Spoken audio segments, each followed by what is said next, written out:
Welcome to Baker High Wildcats football. And now, Baker High Wildcats football.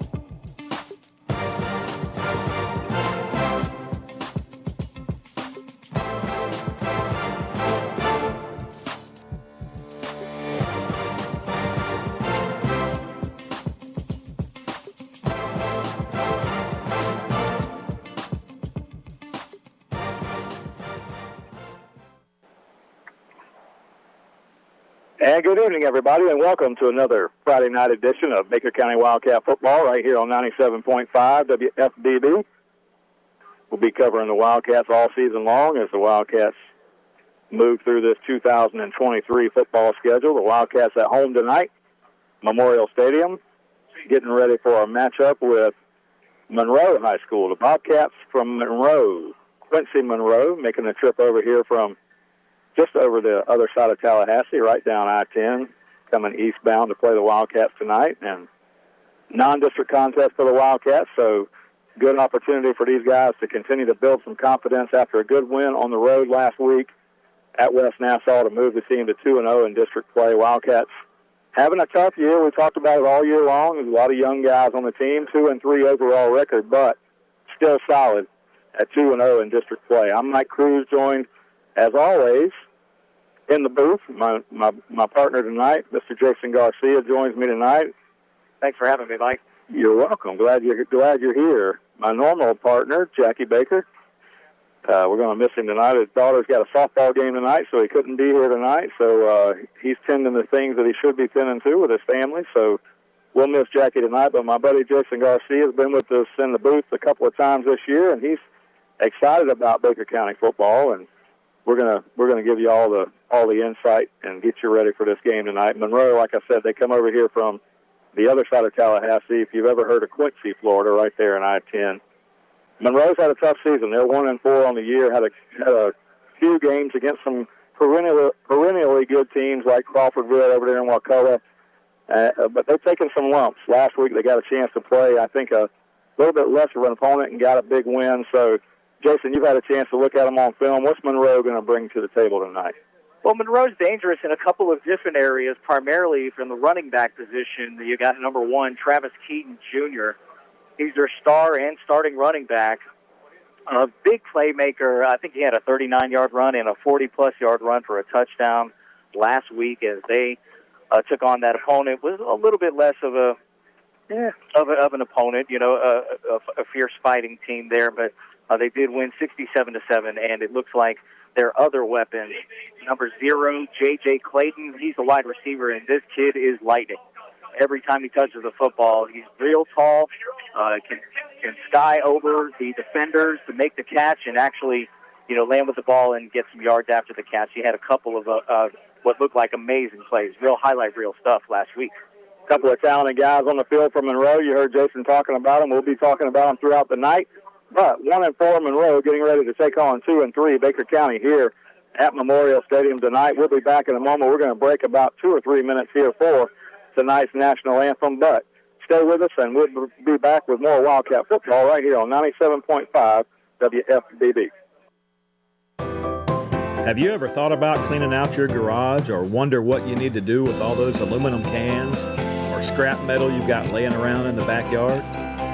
Well, look no further.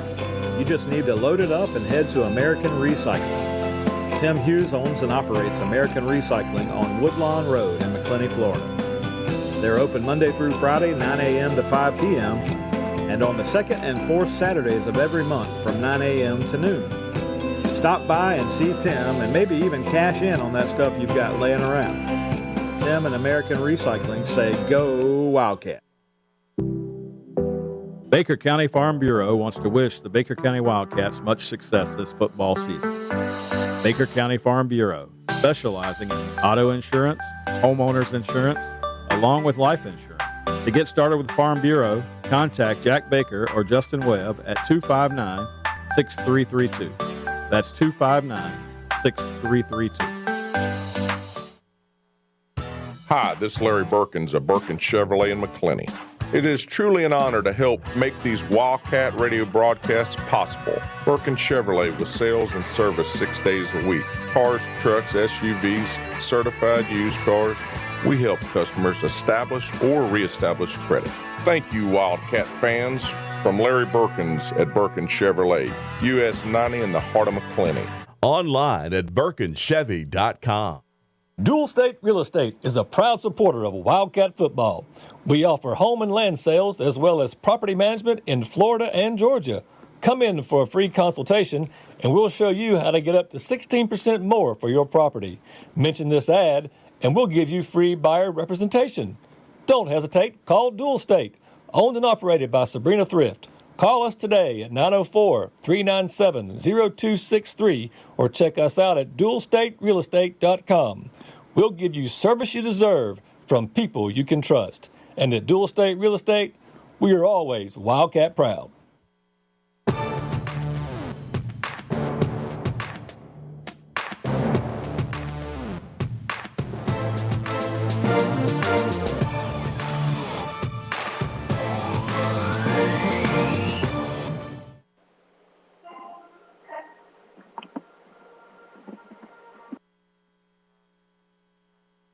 We live in the small towns of North Florida, and we deserve only the finest in healthcare. We're fortunate to have that right here in McClenny at Ed Frazier Memorial Hospital. Here, we receive personalized treatment options that focus on wellness. It's reassuring to know that our doctors are just as qualified as larger hospitals, and our medical technology is the best available. Ed Frazier Memorial Hospital at Baker County Medical Services. The best part? They treat you like family.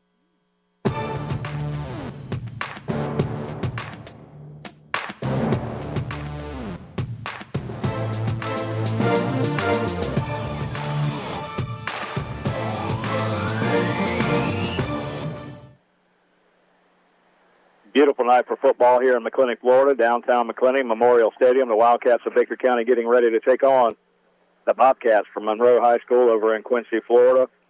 Mike Cruz, Jason Garcia bringing you all the action. 2023 Baker County Wildcat football. Captains on the field for tonight's ball game. The Wildcats come out dressed in black pants with the red jerseys with the white numerals and black helmets. Number 33, Connor Bearden, and number 15, Seth Chestnut, the captains for the Wildcats. We'll check on the coin toss in just a moment. Quincy comes over in the red and white. They've got the red pants, the white jerseys trimmed in red numerals with white helmets, and they're meeting at midfield, getting ready to go. The Wildcats got a big win last week on the road at West Nassau, a much-needed win. We talked about it last week. The Wildcats now have played 4 different quarterbacks this year, and whether it's for injury or for other reasons, it's just a number of guys have had to rotate through that quarterback spot. So last week, trying to get some continuity, moved Hudson Register from defense over to the offensive side of the ball, and Hudson Register, just a sophomore, big kid, throws the ball really well, but Hudson took over at quarterback last week, played the entire game, and they're trying to build that continuity as the season moves along here, and Register did a nice job last week. A couple of different things. Threw the ball well. They ran the ball well. Kanias Williams had a nice night a week ago. And then quarterback scrambles. When Register was pressured, he was able to get some key first downs, some big runs. He went over 100 yards last week at the quarterback spot. So if the Wildcats can continue to get that kind of continuity with Register playing quarterback, not having to change the signal caller as they've had to do all season long, they can give this team a boost as they head down the stretch here, trying to make the playoffs for the season. And that's what, Baker County needs is this confidence boost that they're seeking is really going to come from, kind of the repetition and actually getting Hudson Register out there with our playmakers on offense and just kind of going through the motions, really, just practicing like you play. That's really what we can look for from Hudson Register now in his 3rd week in action, That's right. 2nd week starting. That's right, and it was good for him to get that start last week and a chance to kind of build some confidence. He came in late stages of the game the week before that, and that was a tough loss here against Vieira, and get the call there from the White Hat, and he tells us Baker County won the toss. They're going to defer to the second half, so the Wildcats will go on defense to start the game. They're going to give the ball to Quincy to start this game. Quincy's going to move to the east side of the logo, and the Wildcats to the west side, so Wildcats will kick off, and Quincy's going to be moving right to left across your radio dial. Late arriving crowd here tonight at Memorial Stadium. I've been wondering if folks are just worried about the rain. What do you think? Well, it's building up. It looks like we are nearing capacity. Nearing capacity, that is. You're telling me it's a sellout? Well, we're hoping for one. We're hoping for one. Quincy brought a few fans. They're over there scattered along the way on the far sideline. It's one of those. It's one of those years, man. I tell you. And every now and then we have them, even here at Baker County, where you're kind of in a rebuilding spot. You've got a lot of young guys on the roster. You end up sitting there with a 2-3 record, and really just fighting to get into the playoffs this year. Wildcats have a couple of key district ball games coming up as the season wears on. We'll play Yulee. We get them at home this year, and then we'll travel to Fernandina the last game of the year. And, with both of those games, that'll determine whether the Wildcats are going to make the playoffs or not. For the Wildcats, basically, we were talking about the playoff situation in the state of Florida now. Several years ago, they moved to this new playoff format where there's a points ranking system, and so you have 1 to 8 in your region, and so you're seeded based upon that. Well, if you don't win the district, you have to get in on an at-large berth, and so the Wildcats would really be struggling this year with points to make it if we don't win the district. So really the only way in this year is to win the district. To win the district and to take these non-district games and really utilize them as launching pads for future wins, right? It looks like both of these teams kind of come into this game in the same exact situation. 2 weeks ago, both teams were knocked out by their opponents in both a shutout for Monroe and a blowout for our Wildcats. However, recovered the next week, right, and brought some, like you mentioned, continuity, some confidence back to the field. Monroe in a large blowout win last week, and the Cats in a shutout last week as well. That's right. Good win on the road against West Nassau, a team that's always going to play tough and physical football.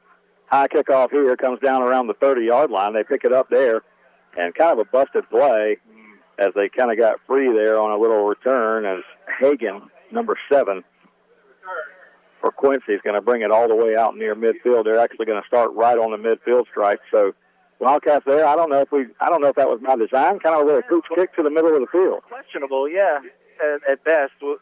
I've never seen it was almost a split. Almost right there in the middle of the field. First down and 10 for Quincy. They're going to bring it to the 50-yard line. That's where they'll put it in play. First down and 10 against these Wildcats. A couple of speedsters on this football team, as you mentioned before the game.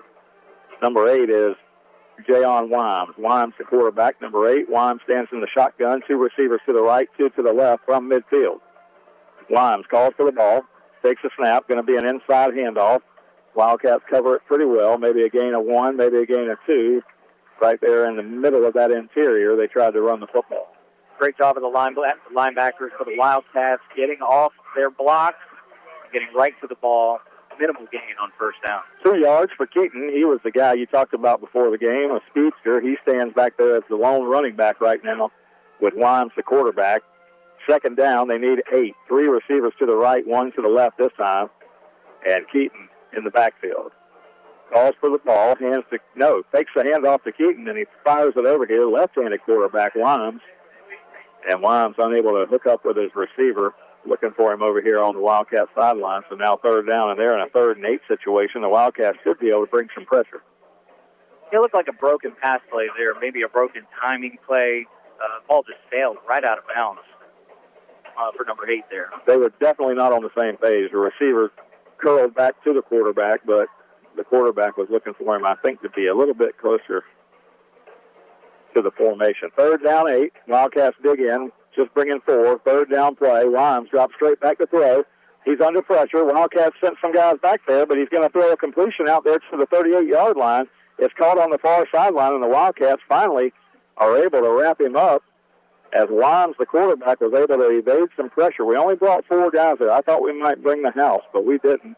He got away from the pressure, scrambled over, made a nice pass, first down. Looked like we were in some kind of zone coverage in the defensive backfield and allowed Kelvin Crawford, number 6, catch a pass right there at the side. Crawford with the first down, Wimes with the pass completion. They try to go hurry up here. Keaton's going to get the handoff again, and the Wildcat defensive front stops Keaton in his tracks. No gain on the play. It'll be 2nd down and 10, but a huge first down there for Quincy as they got the ball at midfield to start this game. So after 1 first down, they're at the Wildcat 37. So a good opportunity for them with the ball to start the game. Yeah, field position is the game, and they are playing it right now. How many times do you say that? Field position. Got to win the battle of field position. 2nd down and 10. Wyme sends 3 receivers to the left. That's the strong side of the field this time. Wyme straight back, fires one deep down the right sideline, looking for his receiver, and they throw a flag down. Oh. The Wildcats had coverage over there, but I didn't see anything that looked like a flag, and the pass was probably 3 or 4 yards overthrown. What do you think, Jason? Should that be a flag? I don't think so. I'm ready for the ref to wave his hand over his head. It was an uncatchable ball. Oh, they called it on the offense. Pass interference on the offense. Look, I can live with that. Push in there. There might have been a push. I might have missed. We'll take that one, right? Yes, sir. I don't know. He fired it deep. They were taking a shot now. They had a receiver down the right sideline taking a shot. Wildcats had great coverage over there, but they're going to get a 15-yard penalty going back the other way, all the way back to the 48, which is actually further than where they actually started the drive. They started the drive at midfield, so all that work to get a first down on 3rd down a moment ago is wiped out with that penalty, and now it's going to be 2nd and 25. Monroe backed up in their own territory now. Little uncomfortable here. Well, you're the offensive coordinator. If you're the offensive coordinator, Jason, I tell you it's 2nd and 25. What are you doing? Looking for a chunk play right off the bat. Possible screen using either 0 or 1. Here we go. Wide receiver screen. Number 3. Yeah, they just tried it. And he picks up about 5 to 6 yards. Yeah, they just threw one down here in the slot. I was thinking the same thing you were. Just look for somebody to get elusive, get out there, get open. They fired one out here in the slot. They're going to pick up a couple of yards, but it's going to be well short of the first down. 3rd down and 21 now. And the Wildcat defense, you don't have to bring as much pressure now on 3rd and 21, but just stop this and let's get our offense the ball. Right, we could play a little prevent defense back here. It looks like we've got both safeties lined up in the back. 3rd down, 21. Wymes in the backfield alone. No backs. 5 receiver set. Straight drop. Fires one across the middle. Catch is made, and he makes the catch inside the 35 down to the 31 and finally hits and dropped at the 30. A big completion of 18 yards, but they're going to be 3 yards short of the first down. But if I'm Monroe on the road here, no doubt about it, I'm going for this, 4th and 3. I don't see the punt unit coming out. I don't see the kicking unit coming out. It looks like they are indeed going to go for it. Looking to the sidelines for some coaching, find the play call, and they line up. Tell you what, this guy, you know, for a team that's 1-4, there's some talent on this offense. 4th down and 3. Wymes again, empty backfield. Takes the snap in the shotgun, looking to throw. Now he has to scramble. Wildcats had a little pressure, but he scrambles out and again finds a receiver and makes the catch, and he's going to get the first down. They needed 3 yards, and he picks up about 7, and that's twice now where Wymes had to scramble out of the pocket, make something happen with his arm, and he did. 1st and 10, Monroe at the Wildcats 24.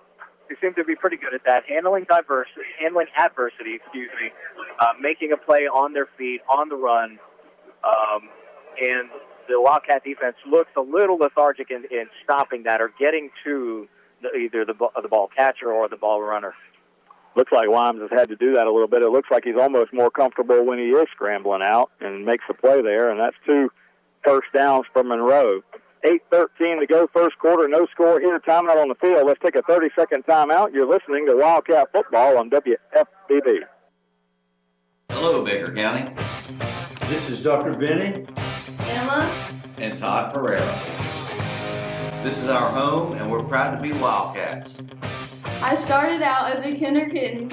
Many of you remember me as a toddler, but I'm all grown up now, and I'm looking forward to following in your footsteps, Dad. I am thankful to be serving our Baker County community. Thank you for decades of support to our local family funeral home. Let's go Wildcats.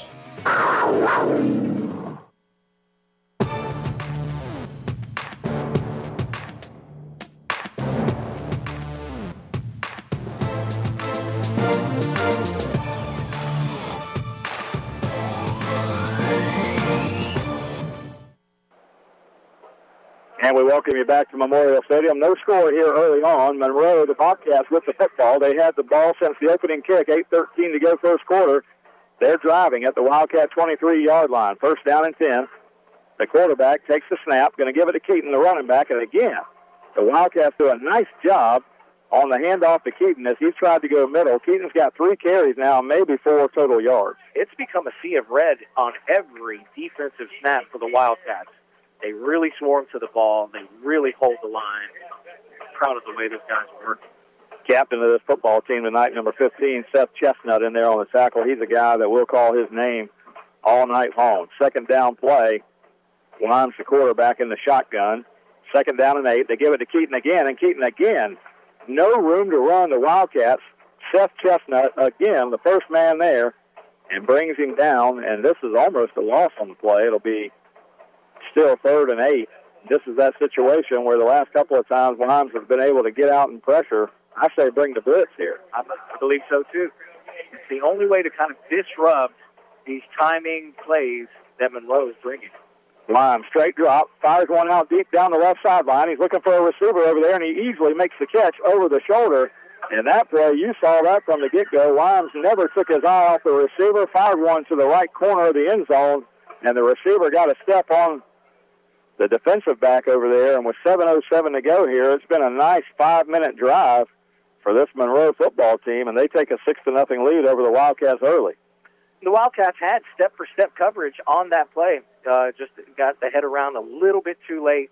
Hand was up in the air just a little too late, and the ball dropped in that perfect spot for number 6, Kelvin Crawford, to pick up the touchdown. Crawford with the catch, and he made it look easy. And I tell you, Wimes throws the football very well. Left-handed quarterback. He's got a nice release, and that time he put it right on the money for Crawford over there in the corner of the end zone, and they take the 6-0 lead, and that's not something that we expected to see. I tell you, this 1-4 Monroe team was a team that we felt like we could come in here and have some success against, but Wildcats playing shorthanded. A couple of guys on the defensive side not able to start tonight, whether it was for suspension due to some of those penalties from a week ago or whatnot. So you got some younger guys out there. You know, I see, I think I saw Mike Landers, number 13, he's back out there. And, you know, he was injured earlier in the year, but he gets back. So they're just trying to find the right pieces here with all the young guys that they've got on this football team, and now having to come from behind. Right. It's about finding that right combination. You know, you'll see it in the effort in practice, and that's how you know when some of these younger guys are ready to contribute to the team. And when we put it all together, I don't doubt that the Wildcats are going to see some big success going forward. Well, that's what we're hoping for. We need to see it sooner rather than later. People around these parts, Jason, they want to see wins. Wins. That's what's important. But we're in that rebuild mode, and that's okay. You're going to have that. This game is very winnable. I think it'll come down to some of the intangibles, right? Some of the effort, some of the energy that these guys display on the field, and who really, takes the ball and leads. It's funny that you said that, because ever since I've been here tonight, there's no energy in this stadium. You know, normally on a home crowd, you get a little excitement and the crowd's fired up and there's a lot happening. There is no energy in this stadium tonight at all. None. Well, we need something to spark it up. Let's see what we can do on this kickoff return. Takes it around the 20-yard line and brings it back out across the 23-yard line. We'll have it there, first down and 10. A high kick that time from Monroe. So the Wildcats will start right at our own 34-yard line, 33 or 34-yard line. So Hudson Register, sophomore quarterback, going to get a chance to get back out there, his second start of the 2023 campaign and second start as a Wildcat quarterback here. And maybe, just maybe, if everything plays out, maybe a guy that you can count on for the next couple of years. We'll see. Register wears number 6. He stands in the shotgun. He's got Kanias Williams in the backfield, 2 receivers to the right. Send a man in motion. That's Connor Bearden. First down play. Register calls for the ball. Going to hand it off to Williams. Williams running to the left side, and Williams has got a little bit of room out across the 35 to the 36-yard line. Give him the 37, so he picks up about 4 yards on first down. So the Wildcats most likely going to come out here and try to establish the running game early. And know what better way to do that than with number 5, Kanias Williams, based on his past performances, I look to they should probably hand him the ball at least 18 to 20 times today. There you go. That's what we want to see. 2nd down and 6. Williams in the backfield now, along with Lewis. 2 receivers to the right. Again, Kanias Williams takes the carry. He's going to run it out near the 40-yard line, but not quite going to get there. He didn't go down and kept running, but they finally blow the whistles and say he was down. I mentioned the spark, and we needed something. Kanias Williams bringing a little bit of energy to the team. I mean, it's really that kind of go after it and get it kind of attitude, the never quit, never say die. And look, he's just showing it on the field. I don't believe that he didn't know he was down. Third down and 5 after a 1-yard gain that time by Kanias. Still with Lewis and Williams in the backfield, 2 receivers to the right side of the field. Looking to the sideline, still with 10 seconds on the play clock here. Register in the shotgun. He gets ready.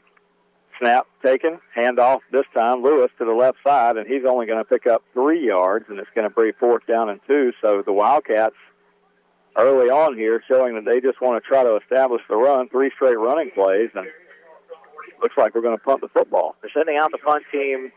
I remember we talked about the 3 yards in a cloud of dust strategy, and it was attempted there. It just didn't work out for the Wildcats on this drive. No, it didn't work out at all. 4th down and 2. Snap is back to the punter. So no fake here. High kick. Fair catch is called for down there, but it's going to take a Wildcat roll. A flag came down by the back judge during that kick, and I don't know what he saw, but the ball rolls to a rest down around the 22-yard line. We'll have to check the flag. Not a bad punt that time. The return man signaled fair catch, but he wasn't even 10 yards from the ball, so it just took a roll, and the Wildcats got a good roll out of it. But what are you seeing on this flag, Jason? I'm just as perplexed as you are, Mike. I don't know what this flag could be. No chance for a block in the back. Nah, I mean, he threw it early. Proper signal. Wildcats are signaling that it's against us, but I don't know what it could be. Outside? But the back judge would not. I'm not sure what he called, but whatever it is that he called, it must be confusing, and these guys are having to pull out the rule book to find out what penalty he called. They don't know where to mark it from. Is this possible illegal substitution? 12 men on the field? It's possible. 4:54 to go, first quarter. 7-0. Monroe with the lead over the Wildcats here. Early on, Wildcats 1 possession, had to punt it. Monroe 1 possession, and they started at the 50-yard line and were able to cash it in for a touchdown drive. But now, long discussion here with the officials, so I have no idea what they're going to call here.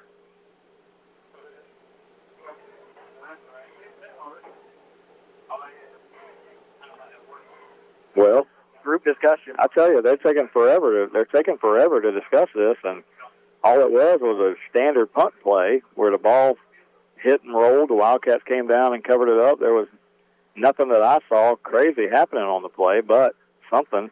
This was before the ball landed. Yeah, it was during the kick. So I guess the discussion, I think, would be they're trying to figure out where it's going to be marked from.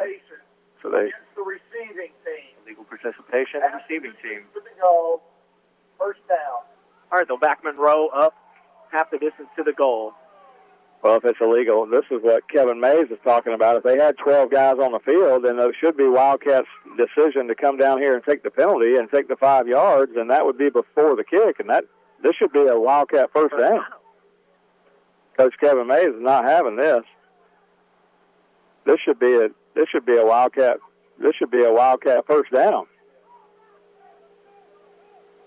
And it took them that long to decide it was illegal participation? I don't understand it. That this should be applied.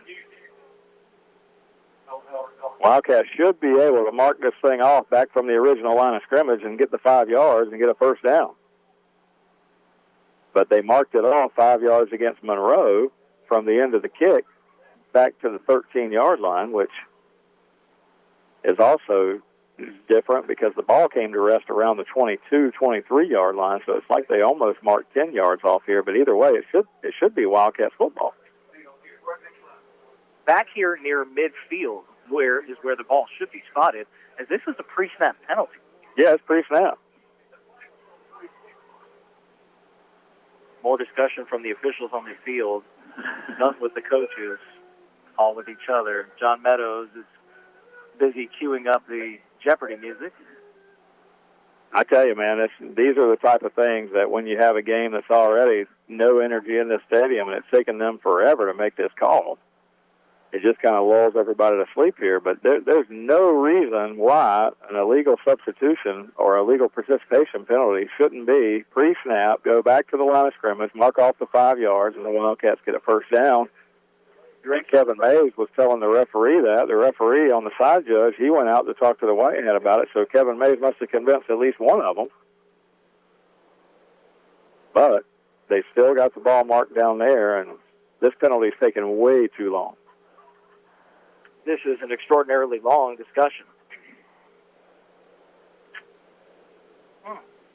The Wildcats, with their possession, ran the ball 3 times, picked up 8 yards. We were sitting there 4th and 2. So at a 4th and 2 situation, if they do turn this around and let the Wildcats mark off the penalty, then it would easily be a first down. But I'm not sure because they don't seem to really know what they're doing.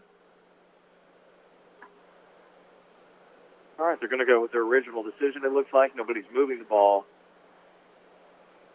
Line judge is out there spotting it at the Monroe 11.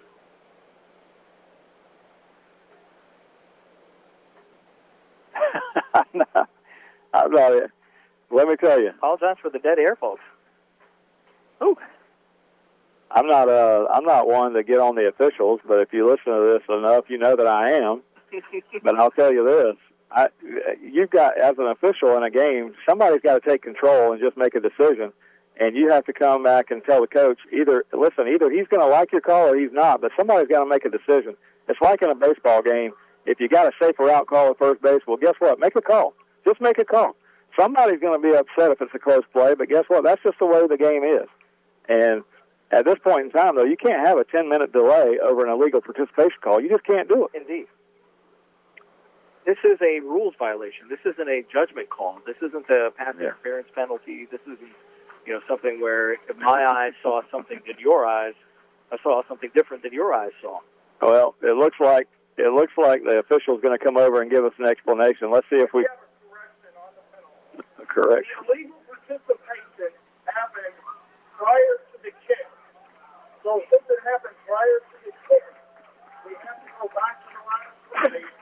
It's a 15-yard penalty against Monroe, which will be sufficient enough for a first down. So after all that, the official says the illegal participation happened just like we said. It's going to be a 15-yard penalty. And I'm not sure. It must have been a different illegal participation than we're used to, because normally just the 12 guys on the field would be a 5-yard penalty. This is a 15-yard penalty for illegal participation. So, I mean, I'm not sure if we got the D crew or what tonight, but these guys are struggling early on. But it will be a Wildcat first down. Happy with that outcome. Well, we're happy with the outcome, but the fact that it took them 6 to 10 minutes to get to the decision is another thing. Football's a game of momentum. You got to get these guys on the field, and there should be a limited amount of time between plays, and that just took way too long. But after the penalty, it'll be 4:54 to go first quarter. Wildcats still trail 7-0, but we're going to put it in play now. First down and 10 from the 44-yard line of Monroe. So a 15-yard penalty, illegal participation, and now the Cats offense back on the field. 2 receivers to the right, 1 to the left, back in the backfield with Register. First down play, Register in the gun, calls for the football, takes a snap, straight drop. He's under pressure. Hudson's trying to elude the defenders, and he's going to be sacked. Has to take the sack along the far sideline. He scrambled to his left, the weak side of the field, and there was nowhere to run. Pressure. The left defensive end clearly made it right around the corner and immediately brought some footsteps to Hudson Register, forcing him out of the pocket, and we took a big loss by going out of bounds right there. Yeah, huge loss. It's a loss of about 10 yards on the play. And now, after all that, You're going to get a after all that, we had a 10-minute timeout for a penalty, and now they're going to call a mid-quarter timeout. So let's take a break with them. We're going to take 1 minute. You're listening to Wildcat Football on WFBB. Go Wildcats! Chris Harvey with Harvey Pest Management wants to thank Baker County and all the surrounding areas for supporting our business. Also, we want to wish the Wildcats the best this coming season. For all of your pest management needs, give us a call, 904-653-7378. That's 904-653-7378. Thank you for supporting Harvey Pest Management. Hey Baker County, it's Sheriff Scotty Roden here, wishing our football team a safe and exciting Wildcat football season. As a 1989 Wildcat football player, I know for sure that once a Wildcat, always a Wildcat.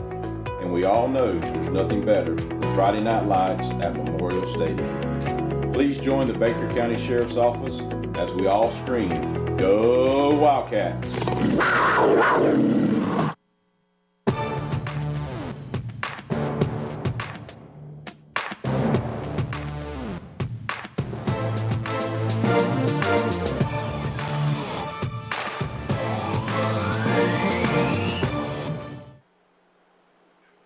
After the timeout, the Wildcats face 2nd and 18. Register straight drop. He's going to scramble out. Register's got a lot of room to run. He's inside the 40 to the 35 to 30 and out of bounds along the far sideline around the 32-yard line. And Hudson Register looks like he's going to scramble close to the first down yardage. They're going to move the chains. First down. He converted. That's a big play from number 6 back there. Took the shotgun snap. Again, pressure starts to build in the pocket, and Hudson Register can find a way out. Yeah. Uses his legs, probably from his training as a linebacker there, and quickly scoots straight past the line of scrimmage, on down to the marker, and a couple yards past it. I thought it was a first down, but they marked him a yard short, so 3rd down and 1. He must have taken a step that I didn't see. 3rd down play. Register's going to scramble again, and he dropped the snap, but he's going to get the first down easily inside the 30 down to the 25, close to the 20-yard line, and 2 plays in a row where Hudson Register has taken the snap and just scrambled out of there, and the Wildcats are going to get a first down. Big lineman over there, number 75 from Monroe, is upset. His helmet got pulled off and no flags, and he had to leave the field. The Wildcats going to go hurry up here, and Register in the shotgun ready to go. Got Lewis to his left, 2 receivers to the right, 2 to the left. Man in motion, going to get the jet sweep, running to the left side, and Monroe had that defended well, and a flag on the play. Probably going to be a legal formation on the Cats. Wildcats came out that time trying to go quickly with a little tempo. They sent Malachi Lewis on the jet sweep, and Malachi was tackled right at the line of scrimmage, no gain, but going to get holding out there on the edge against the Cats, too. So nothing went right on that play after 2 first down runs by Register. Well, I say 2 first down runs. They marked the first one short, about a yard, and then he picked up the first down after that. But the holding call is going to move it all the way back to the 36-yard line where it's going to be first down and 20 again. 3 receivers to the right side. Register in the gun, looks to throw. He's under pressure again. Monroe getting a good rush up there. Pass completed to the right side. This is going to be Bloodsaw on the catch, and Andrew Bloodsaw is going to be hit out of bounds over there around the 25-yard line. But a gain to get back some of the penalty yardage. It'll be 2nd and 13.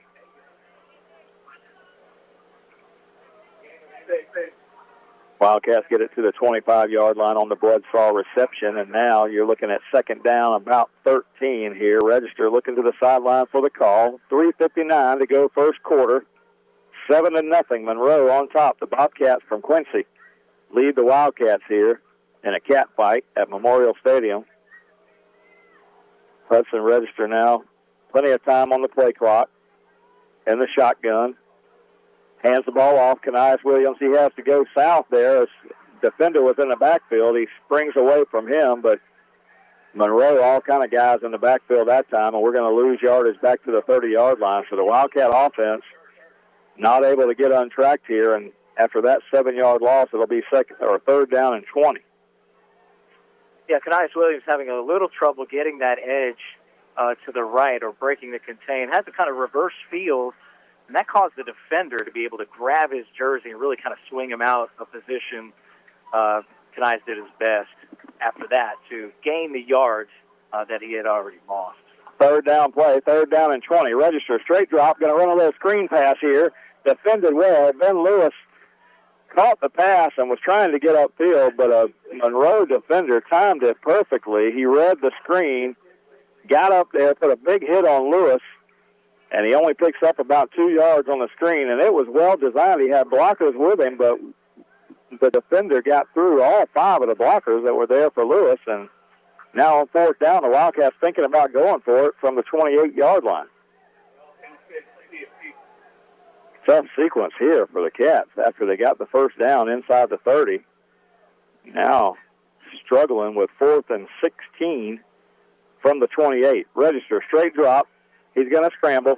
A lot of defenders up there in the middle, and Register is going to have to take the sack here, and the Cats are going to turn it over on downs. Tough sequence right there. The Wildcats got a first down inside the 25 of Monroe, but holding call pushed them back 10 yards, and then from there, unable to do much, and now Monroe takes it back over with 3:01 to go in the quarter. It truly is a game of momentum. Now, what I've seen here is Monroe taking advantage of the penalties from the Wildcats and then using them as motivation to really stand up there in the box and hit square up on our receivers or any of our playmakers, preventing them from really getting down the field. So nice job of Monroe standing tall there. Now they've got the ball back, 1st and 10 from the 28. Totally agree with you there, Jason. I tell you, they look a lot better than that 1-4 record they bring in here to Memorial Stadium. Wimes, the quarterback, first down play upcoming. He's in the shotgun. They split 2 receivers to the left, 2 to the right. Keaton in the backfield, the running back, and they're going to get a delay of game here. They can't even get the play off. This game is just having a hard time really unfolding into a football game, Jason. Do we blame the humidity? Do we blame the... You could. It is a little humid out here tonight, but it is a beautiful night for football. Wimes in the shotgun now, calls for the football, going to hand it off to Keaton. No, takes the handoff and throws it to the right side. He's got a man open over there, and a catch is made. Going to get upfield across the 30 to around the 33-yard line. Check the receiver on that, but a good fake at the line of scrimmage. I thought Wimes handed that off to Keaton. As did I. Looked like everybody in the booth did too. Play action fake, gets it to Darius Cosby, number 3, for a 6-yard gain. 6-yard gain by Cosby. Second down. Call it 4. Wimes this time will hand off, and the Wildcats do a nice job there again on Keaton. He's going to pick up a yard, maybe 2, fighting his way out near the 38-yard line. They're going to be facing a third down and a long one from right there, as they gave him a little bit more forward progress there toward the end of that second effort. And now third down and short. Yeah, the effort after that first hit is the reason they're even close now. Wildcats staying staunch on defense, especially around that line. Linebackers really filling in the gaps to stuff that run. Third down play call. Wimes in the gun. 3 receivers left. Wildcats showing the blitz, bringing the house. Here we go. Wimes rolls to his right side. He's going to be brought down from behind, but he lunges for the first down marker, and he's going to be close. Looks like he might have extended the ball and gotten the call from the side judge over there, who marks it right at the first down, and they're going to move the chains. Good effort from the Wildcats there. They just couldn't stop him from getting those final few inches. Yeah, rolled to his right, scrambled out a little bit, just looking for the first down yardage. He got just enough to move the chains. They're out to the 38-yard line, first down and 10.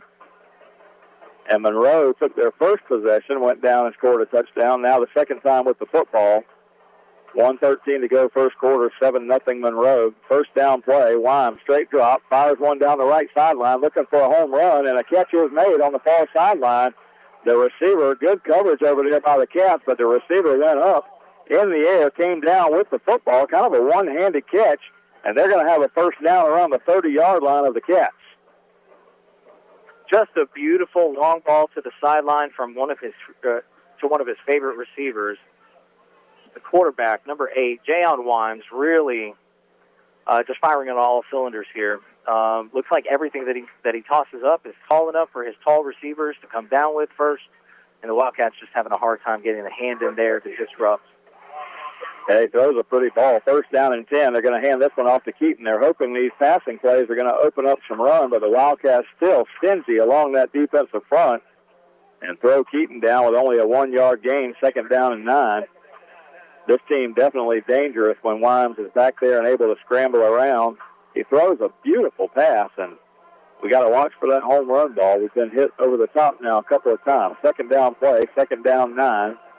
Wimes calls for it, hands to Keaton again, and Keaton is drilled right at the line of scrimmage. Foster got in there and got a big hit on him. Case Foster, after a gain of 1, it'll be third down and 8. Wildcats really playing gap responsibility here, really putting a man in a hole every time. That's going to be the end of the first quarter. Monroe's going to let the clock run, and they're going to go to the second quarter facing a third down and 8. We're going to take a 1-minute timeout here. You're listening to Wildcat Football on WFBB. Tailored Healthcare Clinic right there in McClenny on South 5th Street. 259-5929 is the number. They offer primary care, traditional primary care services through the insurance, direct primary care memberships for an affordable monthly plan. They've got lots of different services they offer. Hormone replacements, one of the things they do, medical weight loss, aesthetic treatments, including Botox. Give them a call, 259-5929. Have you ever thought about cleaning out your garage or wonder what you need to do with all those aluminum cans or scrap metal you've got laying around in the backyard? Well, look no further.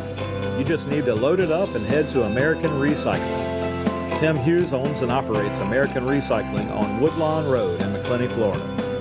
They're open Monday through Friday, 9 a.m. to 5 p.m., and on the second and fourth Saturdays of every month from 9 a.m. to noon. Stop by and see Tim and maybe even cash in on that stuff you've got laying around. Tim and American Recycling say, go Wildcat. Baker County Farm Bureau wants to wish the Baker County Wildcats much success this football season. Baker County Farm Bureau, specializing in auto insurance, homeowners insurance, along with life insurance. To get started with Farm Bureau, contact Jack Baker or Justin Webb at 259-6332. That's 259-6332.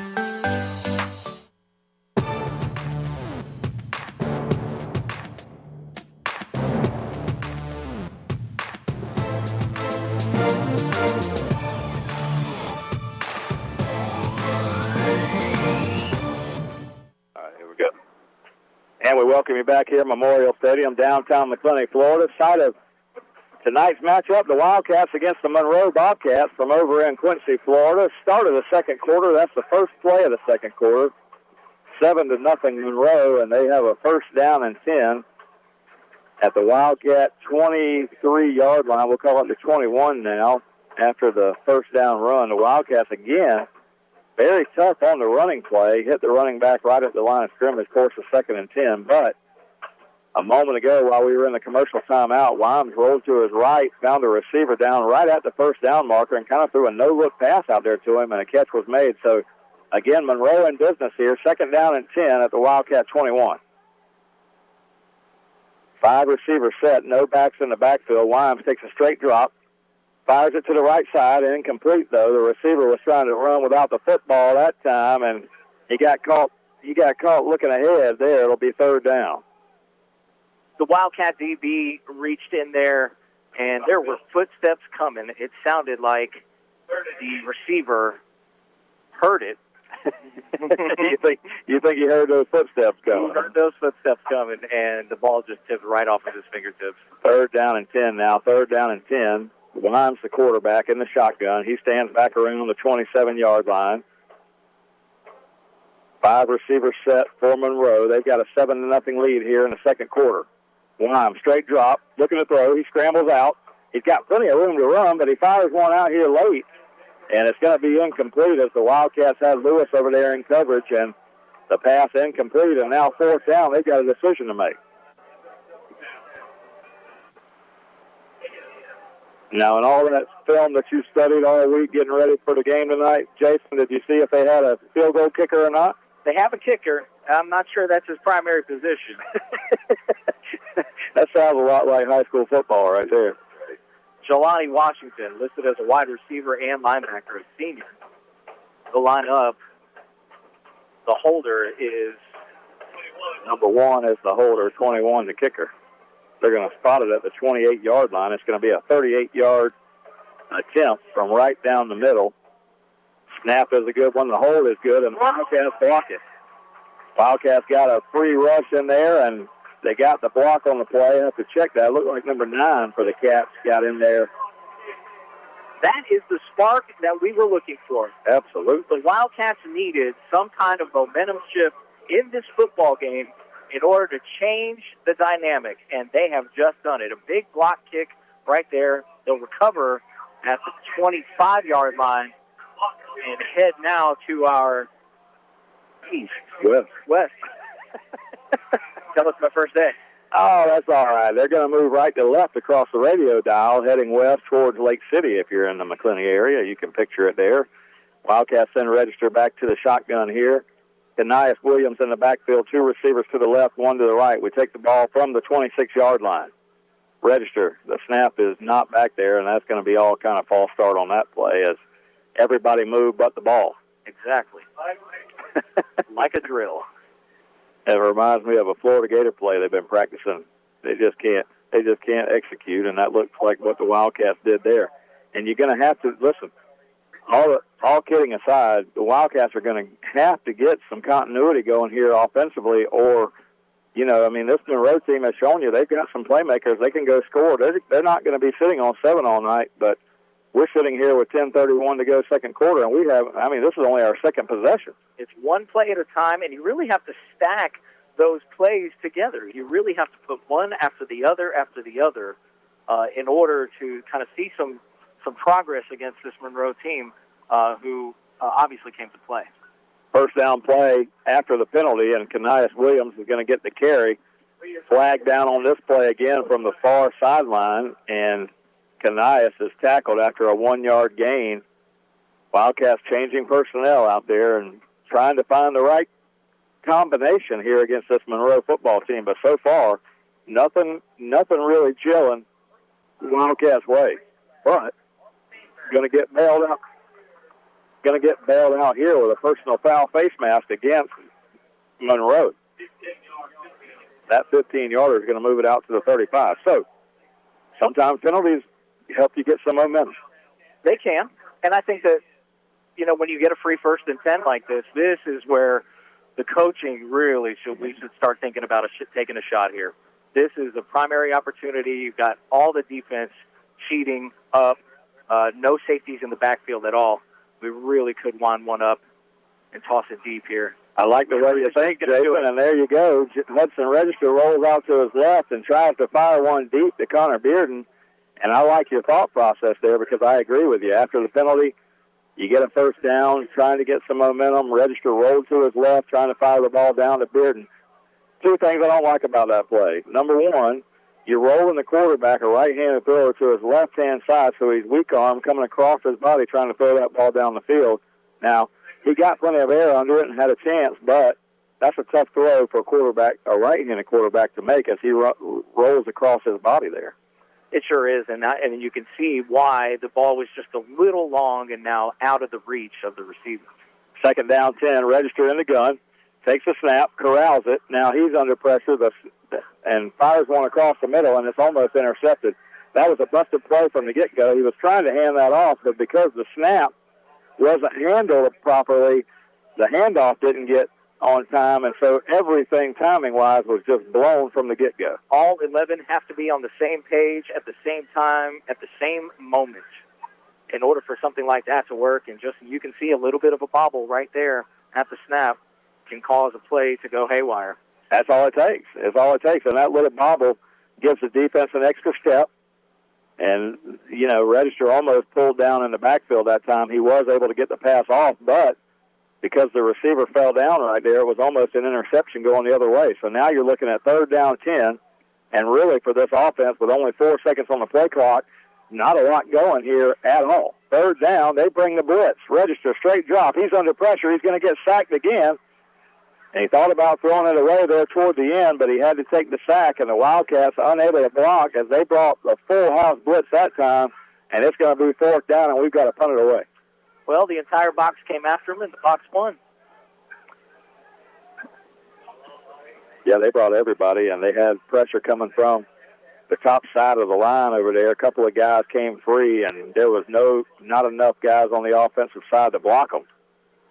Good high punt here coming from the Wildcats. It'll hit and roll, but it'll take a Monroe bounce and come back into Wildcat territory. Hudson Hodges out there, number 23, is going to down the ball for the Wildcats. Why is that significant? That's my man Hudson Hodges. That's Cooper's brother. Cooper Hodges, draft pick of the Jacksonville Jaguars this year, former Baker County Wildcat, Appalachian State Mountaineer, and I guess I texted with Cooper a couple of weeks ago, and he was heading over to London. So with the Wildcats or with the Jaguars still over in London to play this week, I guess Cooper's still there. So I doubt he's listening in.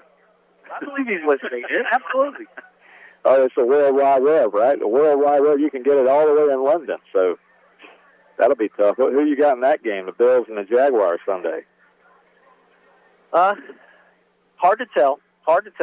The Jaguars, like the Wildcats, need to be able to stack wins, need to be able to put one and one together. Yeah.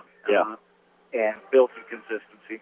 No, and that's a tough task. You got Josh Allen, those guys, the other Josh Allen over there for the Buffalo Bills. You know, he's in total command of that offense, and that Bills football team is tough. Now, they're really tough in Buffalo. I don't know how tough they are in London. Well, we're going to find out. The Jaguars play more games in London than any other NFL team. They sure do. So if there's any kind of home field advantage or any kind of home time zone advantage, big sack now for the Wildcats. Seth Chestnut came unblocked that time. He came on a blitz. I think he just came straight up the middle and was unblocked. And he got all the way back there to throw Wimes to the ground, and a huge loss on the play brings them all the way back to the 42. They had a little something going there into Wildcat territory, but that sack is going to turn them around. It'll be second down and 22 now. 8:40 to go, first half. Jason, I'm going to pick your brain at halftime. We'll have our Baker County Farm Bureau halftime report. My normal partner, Jackie Baker, not here tonight, but we normally go through some college football games, some pro football games. Well, I'm happy to do that with you. Might even talk some Major League Baseball. Got it. Second down, 22. They hand off to Keaton, and that's the one thing the Wildcats have been able to do effectively tonight. They have controlled the run, and Keaton has not been able to get off the block at all. And Case Foster drilled him right at the line of scrimmage. It's going to be third down and 20. And when you're talking about Travis Keaton Jr., number one from Monroe, I mean, you're really talking about one of their lightning players. And the Wildcats, unlike the team last week, are really able to contain Mr. Keaton here in this game. They have done a nice job at the point of attack right there, but this is where they've struggled on third and long situations when the quarterback's able to scramble around. Third down play, third down and 20, 7.5 to go, first half. Wimes going to throw a little halfback screen over there to Keaton, trying to get him in space, but the Cats do a nice job push him out of bounds on the far sideline, but a little pushing and shoving after the play. We don't need a flag. We're trying to get the ball back. They tried to design something there. You mentioned it, Keaton, with all that lightning speed. They designed a little play there to flip it to him and try to get him in some space, but the Cats really good pursuit down that line of scrimmage and a nice job by the defense. They maintained the edge. They held their responsibility all the way down, and the final man hit the tackle right out of bounds for a loss. Real good play by the Wildcats defense there. Now, I saw this in pregame. They got a big lineman out there, number 50. He's their punter. You don't normally see the big lineman back there punting the football away, but Monroe's got a big one. Looks like a Janikowski type. Yeah, a little bit. Gets the one away, and the Wildcats are going to watch it sail, and it's going to take a Monroe bounce and roll all the way inside the 15 down to the 13-yard line. So first down and 10 for the Cats from deep in our own territory. And, you know, the way this game has gone, Monroe got the very first opening kickoff. They had the ball right at midfield. They were able to capitalize on that field position and drive down, score the touchdown. The Wildcats have been deep in our own territory pretty much the whole night, just not able to do anything with it. Now, we got the ball inside their territory one time, and we turned it over on down. So what can the Wildcats do here to turn this thing around, Jason? I believe that it's going to come from a changeup in the play calling, and by a changeup, I don't mean necessarily to do anything different, but just in different orders. It may be time to pass on first down. First down pass is just what you called, and he hits Connor Bearden out across the 20-yard line to the 25. And Jason, your prognostication is right on as you said it, and I like the way you said that. You said a changeup. You don't necessarily have to change what you're doing, but change the order that you do it in. I really like that, and they do that. First down pass, and it's a completion for a first down. Now they come back on second down, and Kanias Williams has a hole, and he gets out across the 35 to the 39, and that's how you build some momentum. Absolutely. This is what I meant. Change up the order of events that we're doing keeps the defense on their heels so they don't know what to expect next. Now they bring the house. And little hurry-up play, trying to run Malachi Lewis around the edge that time, and I didn't mean to cut you off there, but Malachi Lewis gets the first down around the corner, and you're exactly right. And not only did they change up the order of the plays, they got a little hurry-up going. Indeed. We said momentum would be a key, and now it is. And the official calls the water break this time with 6.5 minutes to go in the quarter, and our stadium announcer Tim Wilder didn't like that. He got the momentum broken there by the mid-quarter timeout, but that's okay. The Wildcats can talk about this. I like the way they came out and attacked this possession. Throw on first down, come back with the run, come back with another run, and that was a different run with Malachi Lewis than we've seen tonight. So 3 plays there, picked up good positive yardage. We're all the way out to the 46-yard line. So after the timeout, do you come out and do the same thing? Absolutely. It should be constantly trying to keep the defense on their heels, keep them guessing, keep them changing and rotating defensive postures. If the safeties start to come up, right, and cheat on the run and try to stop Kanias, then we really need to open it up deep. And I mean some throws across the middle. And the only way you can do that is by giving your guys some confidence. And those last 3 players should have given these guys some confidence so they can move the football. You can tell the energy of the team has changed. First down and 10 from the 46-yard line. Register in the gun. Sends a man in motion here. That's number 7 coming across. That's Bledsoe. The snap was low. Register able to fight off the defender who got back there on him and finally flips it out here. And he's got Kanias Williams. What a nice job by Hudson Register to not get sacked there. The snap was back to him a little low. It got fumbled.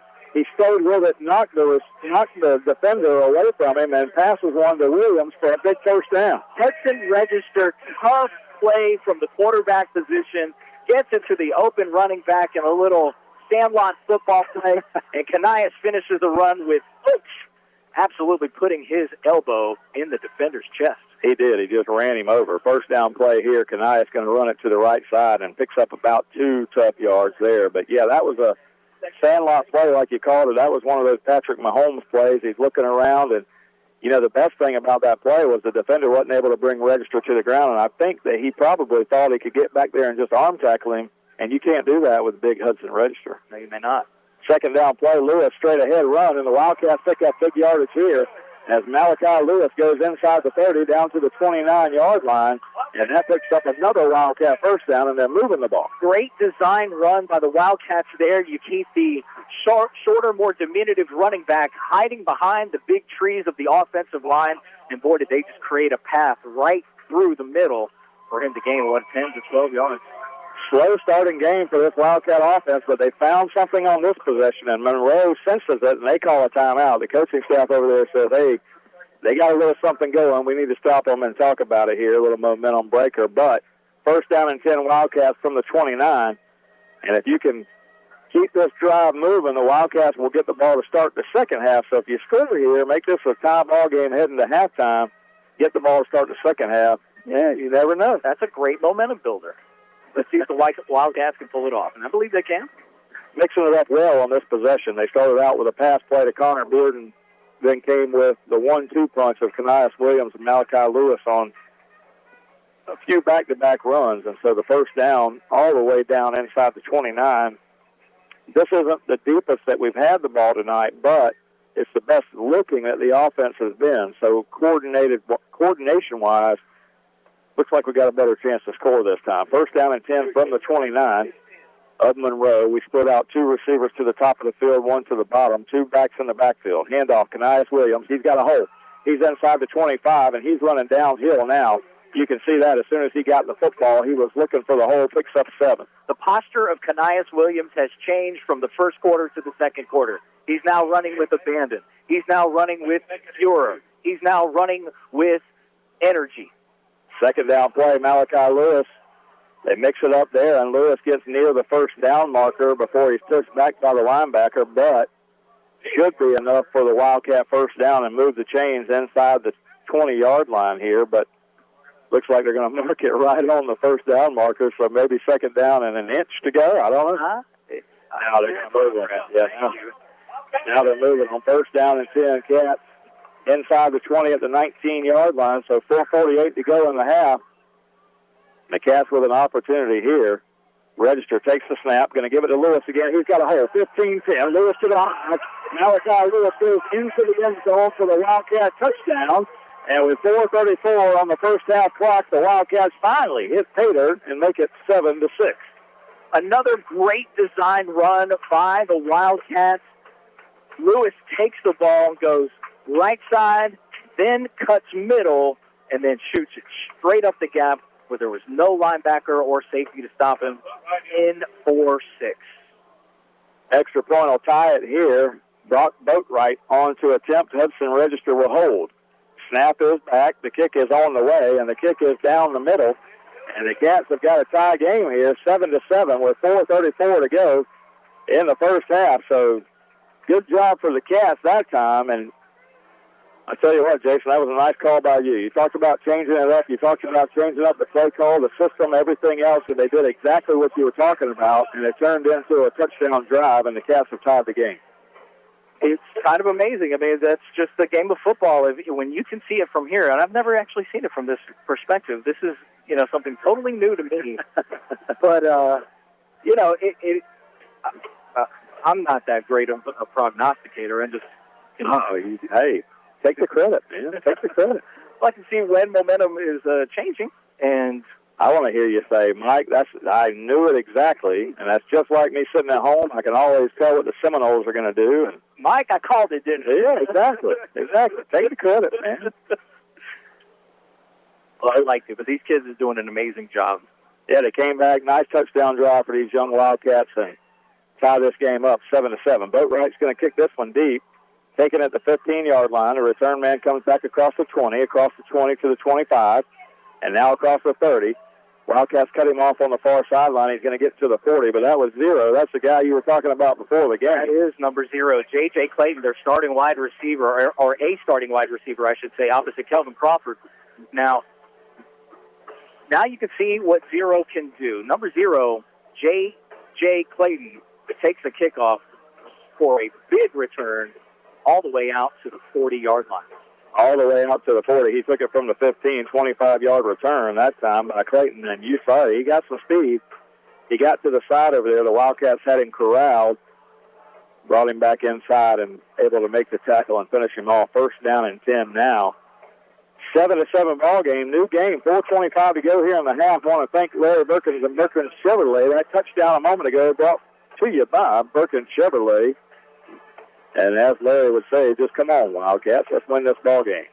Pass out to the right side, going to be caught right there. Lewis is going to tackle the receiver right away and not allow him to pick up much. He picks up about 2 yards. The wide receiver for Monroe right there was setting a pick. He had to basically let go of the Wildcats defender, number 1, who was in on the tackle. Yeah, that was Malachi Lewis got in there. Made the tackle. Wildcats shifting a little bit here. They split out 2 receivers to the top, 2 to the bottom, 1 back in the backfield. Quarterback stands in the shotgun, takes the snap, going to hand it off to Keaton, and Keaton is dragged down in the backfield, nothing doing. That time, the Wildcats in the backfield. That's Phillip Jackson back there, number 9, making the big tackle. Phillip Jackson looked like a wild man out there crawling on all fours to get that tackle. Third down play coming up. And Mike, you can see the energy has changed. The defense, you can hear it in the crowd, too. Absolutely. The defense has picked up off of what the offense is doing and is now showing up for the Wildcats in a big way. Yeah, and in the crowd, in the first quarter, it was deathly silent in here. Third down, 12. Quick pass to the left side, and the receiver drops it. He just straight up dropped it. He had a chance to pick up a few yards, but the Wildcats had it defended well. It wouldn't have gone very far, and they're going to have to punt it away, and the Cats will have another almost 3 minutes to work with before the half ends. Yeah, Darius Crosby, a talented wide receiver, but that's his second drop today with footsteps coming. Yeah, the Wildcats going to send Malachi Lewis back to return the kick here, and Malachi is going to stand around the 35-yard line.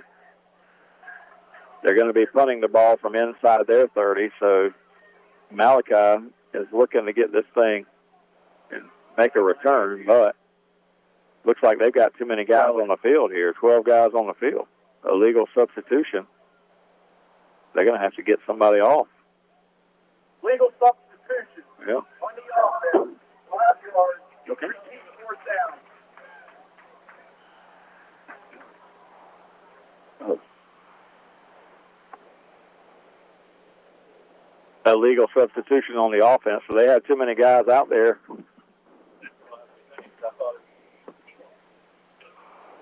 Gotcha. Had to check on our roster move there. I was wondering what was going on because that did not look like Malachi Lewis, number one. That's Chase Phillips that's out there playing number one. We had to check our roster. We didn't get that update. Tim Wilder helps us out with the update, and Wildcats let this punt run out of bounds around the 27-yard line. It'll be first down and 10 from there for the Cats. Our apologies to Chase Phillips. Been playing a great game today. Yeah.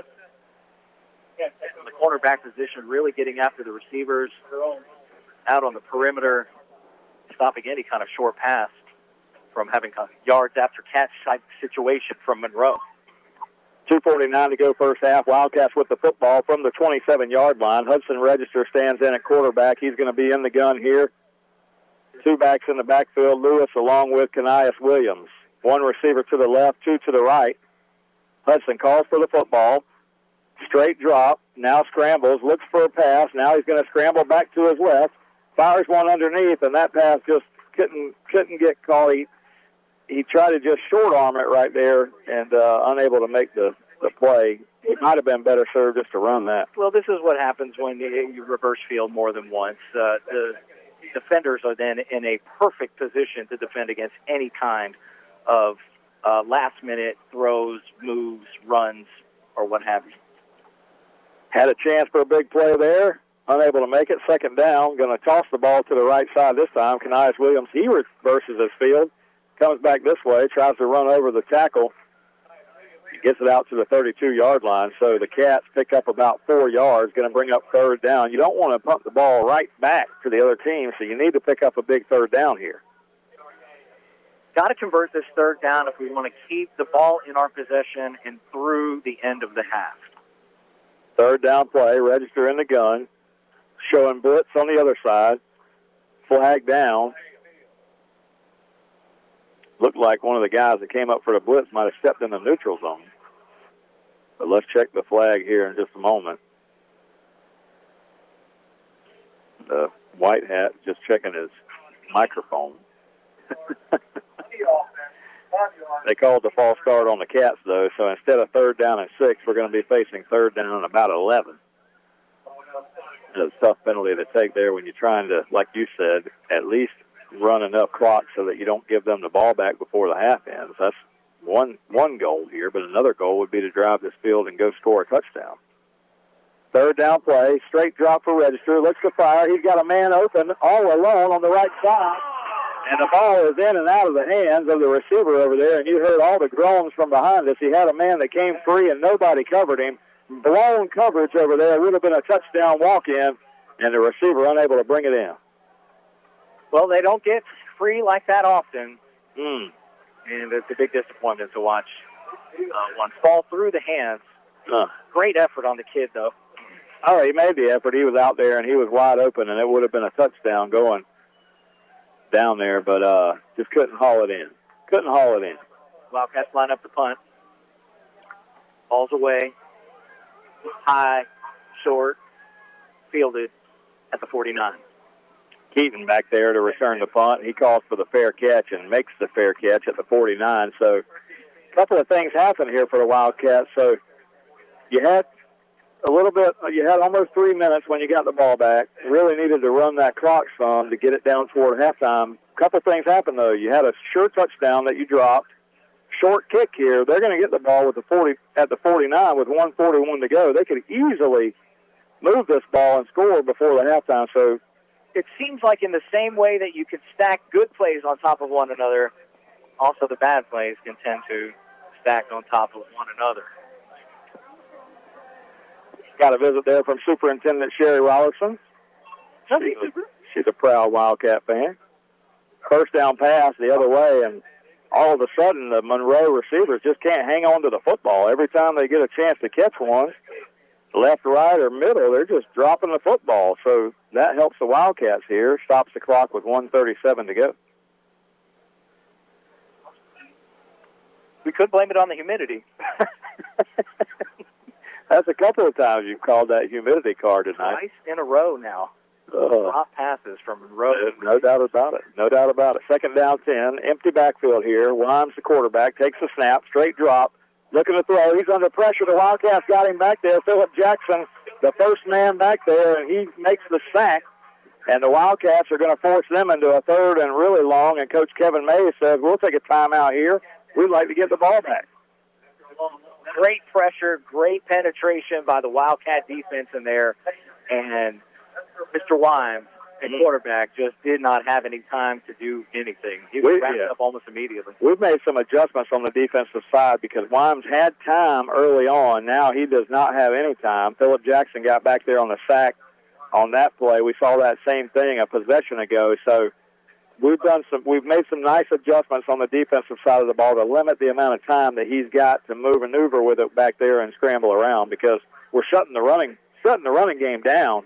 So the adjustments that we made were to keep Wimes from being able to scramble around back there and make the passes, and it's paying off. Right, we're closing off the pocket. We're leaving him with very little time or options, and he's really feeling the pressure back there. Feeling a lot of pressure now, and it's third down. They've got a third down and 20, so that bad field position here is not going to hurt the Wildcats. We might have a chance to get the ball back. There's 1:26 on the clock here.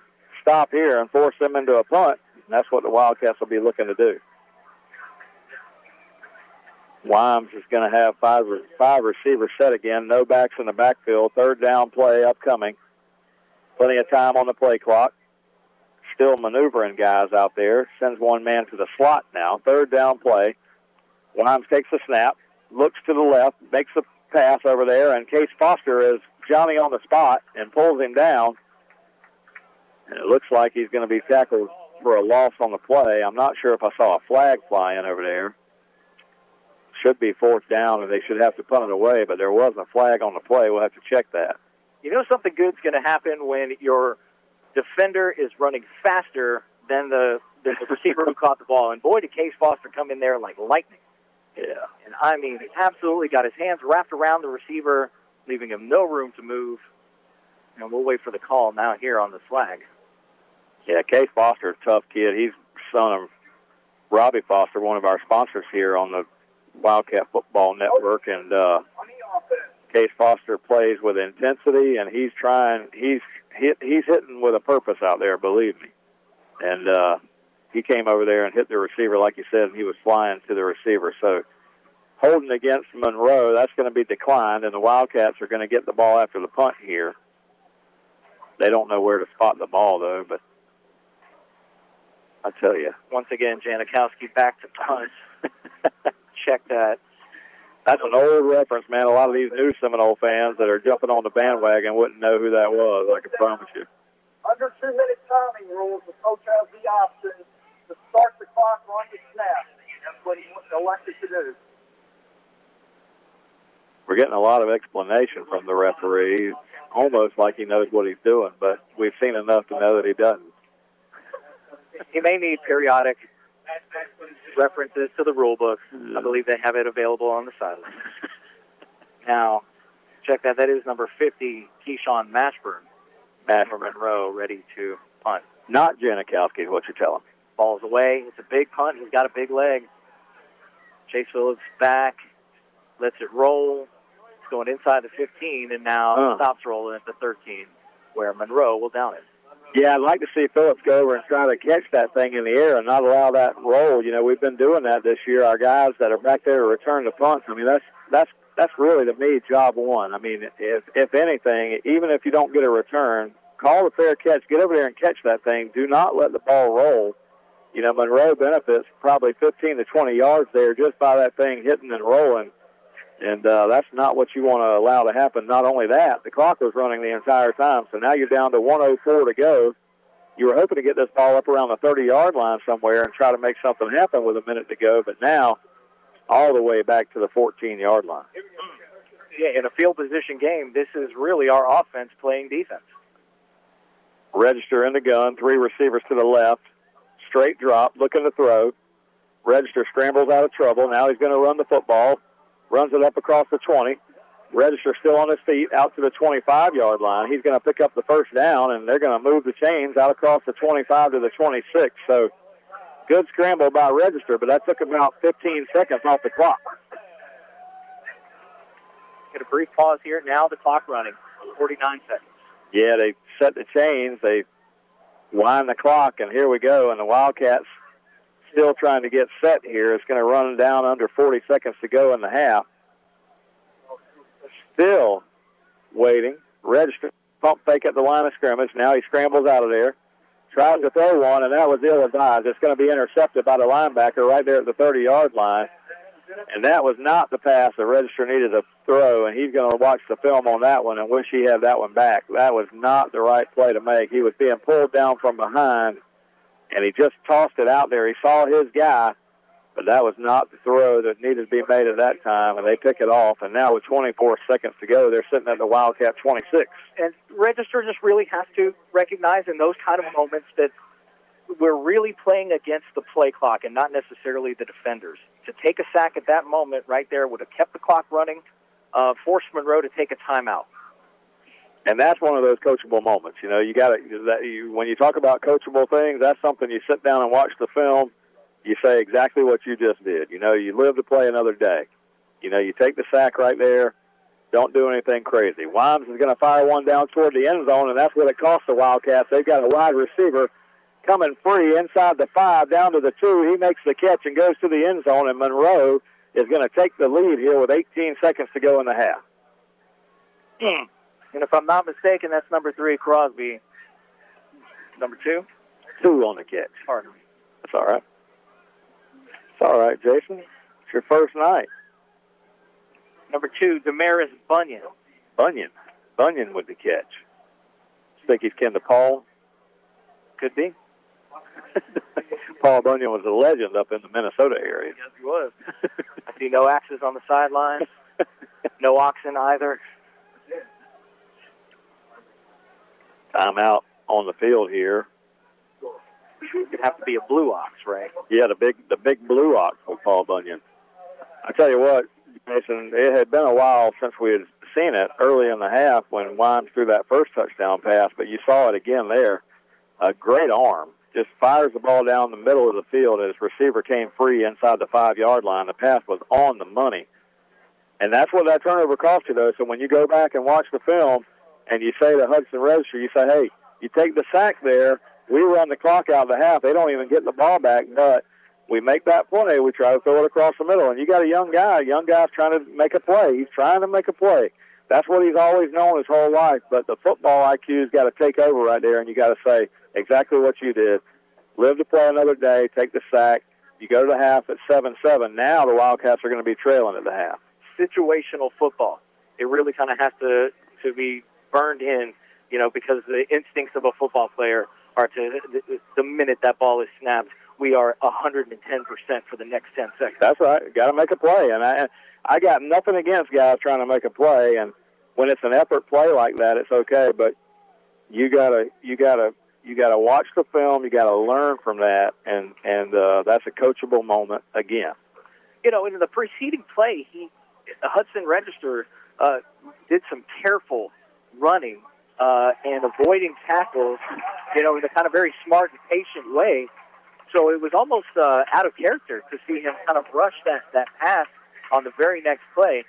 He got down in bounds on the previous play. Yeah. Let the clock run. Yeah. You know, we were there. So just some situational football, coach him up. Well, it was a bad spot for him, too, because I don't think that he anticipated that when he went to throw, that he was going to get pulled from behind. So the defender that was behind him kind of grabbed his jersey at the same time that he went to throw the football. So you don't know that that's about to happen. It launched into a different trajectory. Exactly. He thought he was going to be able to get enough on it, but when he got pulled from behind, they took that away. So, yes, you live and learn, man. You live and learn. They'll learn from that play. But unfortunately for the Wildcats, it cost us 6 points. Now, we did block the extra point, so it makes it a 13-7 game. So a Wildcat scoring an extra point would give us the lead. But only 18 seconds left in the first half, so probably going to be the second half before we're going to have a chance for that. If you're the Wildcats, what do you do here? Field the kickoff and take a knee? Probably. I mean, you want to save as much time as possible, or Coach Mays might just be content to take this thing to the locker room and let's talk about it. 18 and a half seconds to go here from Memorial Stadium. Cats trailing Monroe, visiting Monroe, 13-7. The Bobcats getting ready to kick it off here.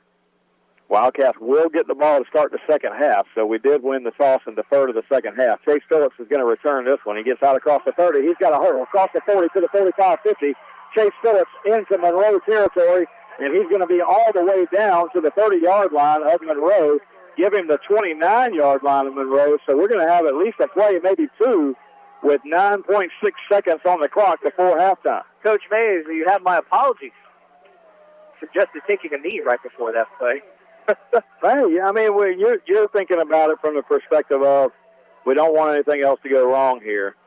But Chase Phillips got a crease there on the sideline, able to get down the sideline, a big return for the Cats. So that changes your thinking now. So, you put yourself in the head coach's spot. You say, okay, I got 9.6. Do I want to try to get a few yards here and try a field goal before halftime, or do I want to take two shots at the end zone? It's a tough call to make. You know, that's why he's paid the head coach's money. You got that right. We don't want to be making that call, do we? But I tell you, if you're talking college or the NFL right here, there's only one thing that you're doing. You're trying to get 6 or 7 yards, get out of bounds, and kick the field goal. That's what you'd be doing in college or NFL, because you don't have to tie the score here or even take the lead. You just want to get some points. Right. The shift in momentum is more important than the actual points that are scored here. You got that right. You score right before halftime with a field goal to make it 13-10, and you get the ball to start the second half. It changes the entire outlook. Right. Here we go. First down, Register from the 29. Joe backs in the backfield, straight drop for Hudson. He fires one deep across the middle. He's got a man down there. It's underthrown and going to be, they're going to call that they're going to call that a reception for the defender, but I think that ball hit the ground. That ball had to hit the ground. With 100% certainty, I saw that ball hit the ground. Yeah, well, they called an interception at the 3-yard line. Register was trying to throw the post route that time, and the receiver came behind the defender, but the ball was just underthrown. The defender came back to make the catch, but I'm telling you, that ball hit the ground. But they're calling it an interception at the 3-yard line and giving Monroe the ball, so that's going to do it for the first half. All right. There went that momentum that you got from the return on the kick, so now you're going to have to find the momentum somewhere else to start the second half. Not nearly as long of a discussion from the officials on this play as the participation play earlier. Legal participation pre-snap penalty. Yeah, that was tough to watch. Monroe should take a knee here, go down on the 3-yard line, take a knee, and take this thing to the locker room. They've got a 13-7 lead. They will. The clock is going to run out on the first half. So the Wildcats doing battle with Monroe, the Bobcats here from over in Quincy, Florida. And Quincy, Florida, Monroe Bobcats are going to have a 13-7 lead against the Wildcats of Baker County as we head to the halftime locker room. When we come back, we will have our Baker County Farm Bureau and Dependable Heating and Air Conditioning halftime show here. But before that, we're going to take about a 5-minute break. send it back to John Meadows to run a few commercials, and we'll be back. You're listening to Wildcat Football on WFBB. Hi, this is Larry Birkins of Birkins Chevrolet in McClenny. It is truly an honor to help make these Wildcat radio broadcasts possible. Birkins Chevrolet with sales and service 6 days a week. Cars, trucks, SUVs, certified used cars. We help customers establish or reestablish credit. Thank you, Wildcat fans. From Larry Birkins at Birkins Chevrolet, US 90 in the heart of McClenny. Online at BirkinsChevy.com. Since 1967, Dependable Heating and Air Conditioning has had the goal to acquire customers and maintain their complete satisfaction throughout the business relationship. Located in McClenny with almost 60 years of serving the McClenny area, excellence has been their hallmark. Did you know that now Dependable Heating and Air Conditioning also carries Amana products? Amana has been known since 1934 as having some of the most reliable and dependable heating and air conditioning systems in the business. If you're struggling with who to call for your air conditioning service, give them a call. Dependable Heating and Air Conditioning, 259-6546. That's 259-6546. Dual State Real Estate is a proud supporter of Wildcat football. We offer home and land sales as well as property management in Florida and Georgia. Come in for a free consultation and we'll show you how to get up to 16% more for your property. Mention this ad and we'll give you free buyer representation. Don't hesitate. Call Dual State, owned and operated by Sabrina Thrift. Call us today at 904-397-0263 or check us out at dualstaterealestate.com. We'll give you service you deserve from people you can trust. And at Dual State Real Estate, we are always Wildcat proud. Did you know that walking just 10,000 steps a day helps keep you healthy? And it's easy. 20 minutes of grocery shopping is 1,600 steps. Daily housework is 270. Taking a half-hour walk during lunch, around 4,000 steps. You can see how this adds up. 10,000 steps will find you a healthy weight and even reduce your risk of heart disease, diabetes, and stroke. Feeling healthier starts with the first step. A message from the Florida Department of Health. Foster's General Contracting and Plumbing is located in Glen St. Mary, building trust with quality work and dependability. Wildcat Radio is happy to be partnered with Robbie Foster and Foster's General Contracting this year. Foster's General Contracting and Plumbing, your hometown full-service plumbing and general contracting company. We're here to serve all your new construction or remodeling needs, both residential and commercial. Do you have plumbing needs? We do service calls and offer free estimates for any repair, big or small. Call us anytime, 904-653-1136. That's Foster's General Contracting. You can also go online to fostersgeneralcontracting.com. Locally owned and operated and has proudly served Baker County since 2006. Let's go Wildcats. You're listening to Wildcat Football on 97.5 FM WFBB. This radio station is a ministry of Glen Baptist Church in Glen St. Mary, Florida. We're blessed to air Baker County Wildcat Football live each week, and it's our hope that you enjoy the program. We know that life is busy, work, school, football, running errands around, but in the midst of the busyness, we all need a church home that brings the stability upon which you can build your life. If you're looking for a church home where you can grow in Christ and community, we would love to invite you to worship with us every Sunday morning at 10:30 a.m. Check us out on our website at glenbaptist.org or on Facebook, where you can access church info and content and even watch worship services. At Glen, you get dynamic music, gospel-centered expository preaching, and a wonderful faith community. Come grow with us. Go Wildcats! Chris Harvey with Harvey Pest Management wants to thank Baker County and all the surrounding areas for supporting our business. Also, we want to wish the Wildcats the best this coming season. For all of your pest management needs, give us a call, 904-653-7378. That's 904-653-7378. Thank you for supporting Harvey Pest Management.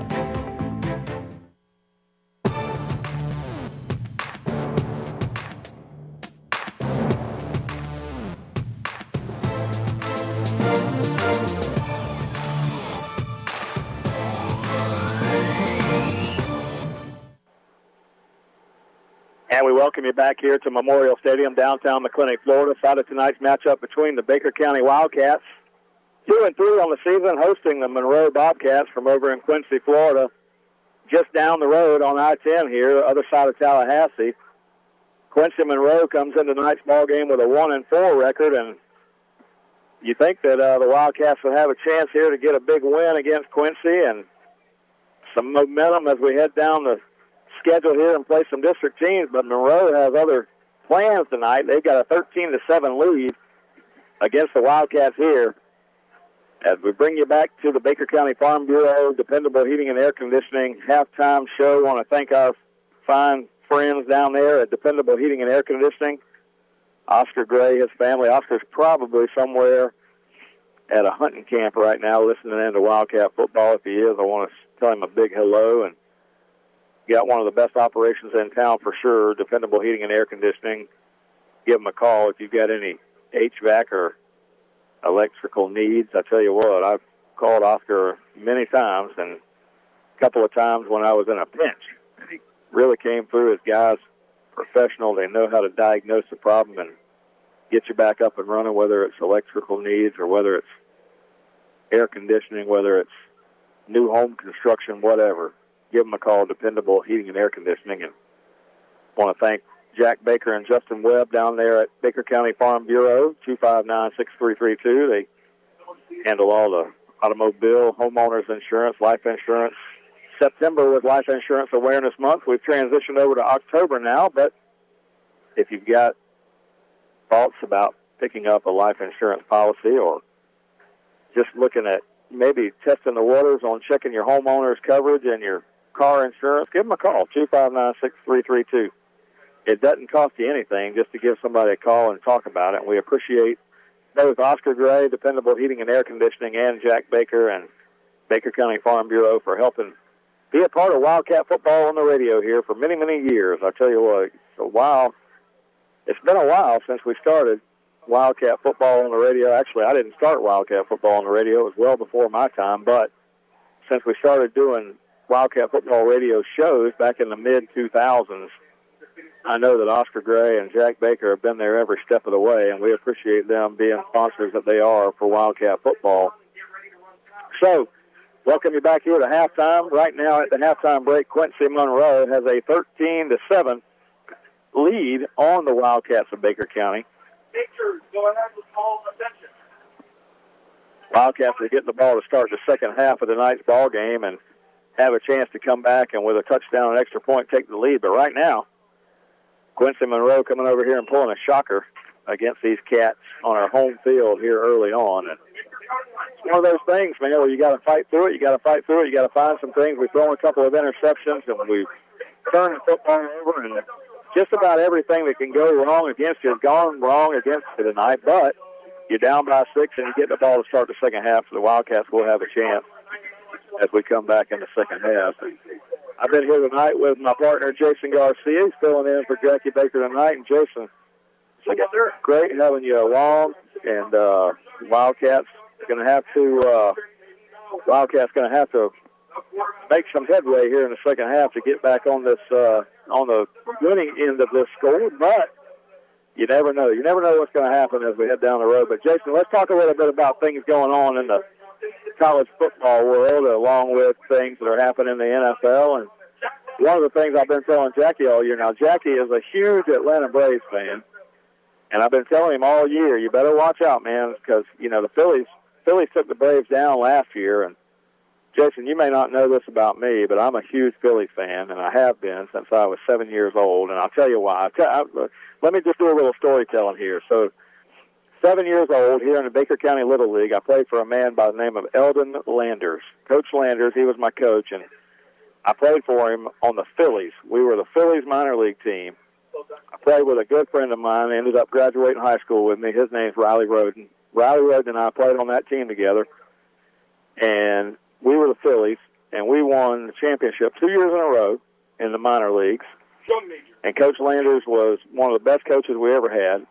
Passed away a couple of years ago, and we missed that guy. But at the same time, so I'm going to give away my age here. So at the same time, it was 1980 when I was 7 years old. So the Phillies, whether you know this or not, the Phillies in 1980 won the World Series that year, so they beat the Kansas City Royals in 1980. Mike Schmidt played third base for that team. I wanted to play third base. I played third base partially, but Coach Landers eventually turned me into a catcher, and I ended up playing catcher and then moved to first base later on. But that year, Mike Schmidt was my hero. They won the World Series. The rest is history. I was a Phillies fan ever since. So since 1980, I've been a Phillies fan. And let me tell you, last year, the Phillies were in the World Series, had a chance. The Astros, of course, too tough, won the World Series. And that's a whole different story because the Astros used to be a National League team. Now they're an American League team, but they're still in the playoffs now. But the Braves taking it serious this year now. I guess what they're saying in Atlanta is they didn't take it serious last year, so they're taking it serious this year. While the wild card series were happening this week, when the Phillies took down the Marlins to advance to face, the Braves this weekend, they start tomorrow. While that was going on, the Braves were playing simulated games up in Atlanta, and the fans were coming in, watching, and everything. So they weren't taking the time off. They were actually sticking with baseball, playing some simulated games up there. They advertised this, and I don't know. Let's see if it works out for them. It's a bold strategy. We'll see. Right. Who you got? Either take the time off or just keep playing like you're in it. I mean, I guess to an athlete who's, trained and conditioned all year, to ask them to take time off right before they're asked to perform in the most immense way possible. It's kind of a stretch to ask a team to do that. So, maybe, getting out there and getting the balls and bats going and, kind of getting everybody into rhythm and keeping them in that rhythm will help the Braves. Yeah, I tell you, I'm excited about it. Let me tell you one thing. So the Phillies had to play in the wild card series this week, so they had to play the Marlins 2 games. So both of our what you call aces, Zach Wheeler and Aaron Nola, they just threw. They threw the middle part of their week, so neither one of those guys are available right now. Zach Wheeler will be available for Game 2, which will be Monday. But Ranger Suarez, tough left-hander for us, but he's going against Spencer Strider tomorrow. Going to be a tough environment. Atlanta, those guys are going to show up tomorrow. They're going to be there. It's a 5-game series, so in the division series, it's 5 games. So best of 5, first team to 3 wins it. Last year, the Phillies really got the best of the Braves. It's going to be tough this year for the Phillies to do it 2 in a row. Well, the Braves, remember won the championship just 2 years ago. So we're looking at 2 teams that both have realistic sights on that ultimate goal, and that's first bring home that pennant and then bring home the. Oh, there's no doubt. Yeah, no doubt. The Phillies will be very disappointed if the Braves end up winning. And I know all the Braves fans will say, man, we broke records this year. We were the best team in the National League. Well, then guess what? The regular season means nothing except it gives them the home field because they're the number 1 seed going into the playoffs. So that part's important. But other than that, it doesn't guarantee you the road to the World Series. You got to go earn it. So right, it'll be fun to watch. Listen, tomorrow, let me just tell you a couple of games that are happening in the SEC tomorrow. You got Kentucky traveling to Athens to take on Georgia. That's a 7 o'clock game tomorrow night. Alabama is traveling out to College Station to take on Texas A&M. LSU, surprisingly, after a loss last week, they've got to go on the road to face a team in Missouri that finds themselves ranked now and undefeated, 5-0 Missouri team. So some games to watch there for sure within the SEC. Now, over in the ACC, I'll give you a couple of those real fast, and we'll talk about a couple of these. In the ACC, you've got Virginia Tech traveling over to FSU. They're a big underdog tomorrow at 3:30. Syracuse, North Carolina, Georgia Tech, Miami. Notre Dame, Louisville might be, that's a top 25 matchup. ACC, a little bit lesser of a situation, but let's look at the top 25 overall and just pick a couple of these games to talk about. I'll be because the Gators did what they did last week and really just ruined the season against Kentucky. It's going to be tough for me to watch. So I'll be watching baseball tomorrow. I can already promise you that. But in the top 25 tomorrow, Oklahoma, Texas is, maybe a game that you watch, but really, that Kentucky-Georgia game is going to be fun to watch. Notre Dame, Louisville may be fun to watch. You got a few games that are going to be pretty good across the board, but, in general, Which game are you looking forward to tomorrow? Kentucky, Georgia. I'm really interested to see if Kentucky is a fluke this year, or if they are indeed for real. You know, like I mentioned before, you know, it's about the team's ability to consistently get in there, and no matter who they're facing, to come out on top, frankly. And you know, with a team like Kentucky, I always find the teams that have newfound success and haven't been there, let's say, you know, in those big dances in the past, have a hard time coming off of a big win like the one over the Gators. Even though the Gators were only ranked 22nd at the time, they're an SEC foe. They're a long-standing foe of Kentucky, right? And so usually a lot of emotion is spent in those kind of games where you're taking out revenge on, you know, what was, I believe, the last 5 losses or something like that at the hands of the Gators. So I like to see, you know, how they come out and start performing at the beginning of the game. If they keep Georgia back on their heels, we already seen Auburn do that in the beginning of their game with Georgia.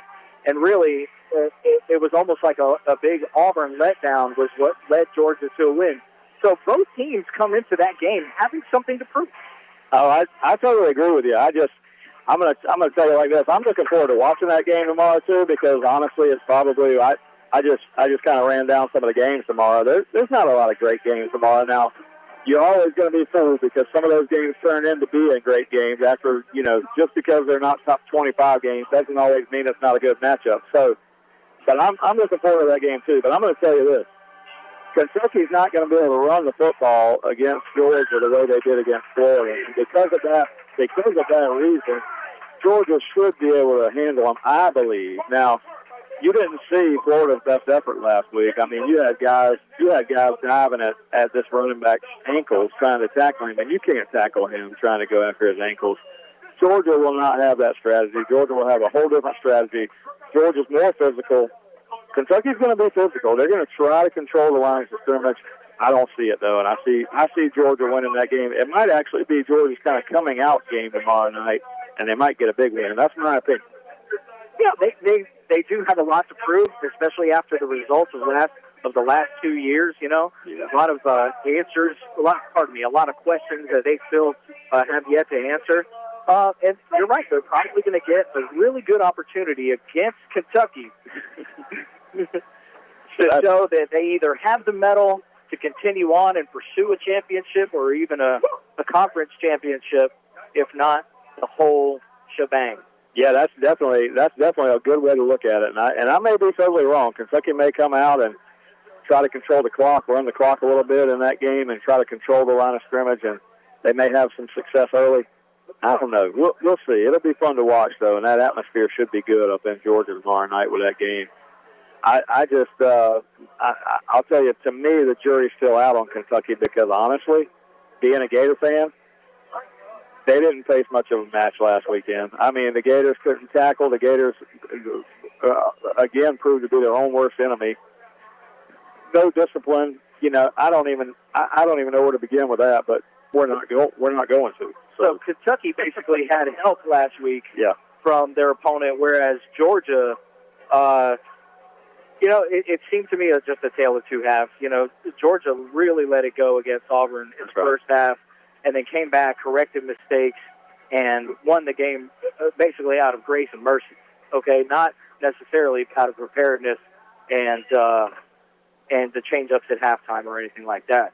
It really came down to they lucked out that Auburn didn't execute in that second half. Yeah, they had a chance. Auburn had chances and could have pulled it off. But I tell you, when you got a player like Bowers that can make the plays that he does, I mean, Georgia's got the players. And let me tell you, being a Gator fan, and you know this, and in those years where you narrowly escape those losses, you know, that it could turn into something good for Georgia. They're going for a three-peat now.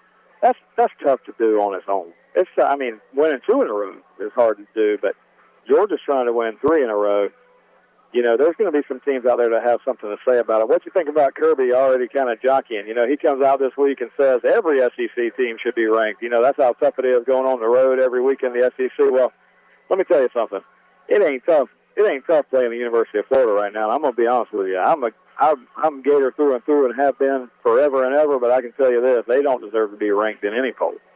Well, the game of football is as such. You really are only as good as your last game.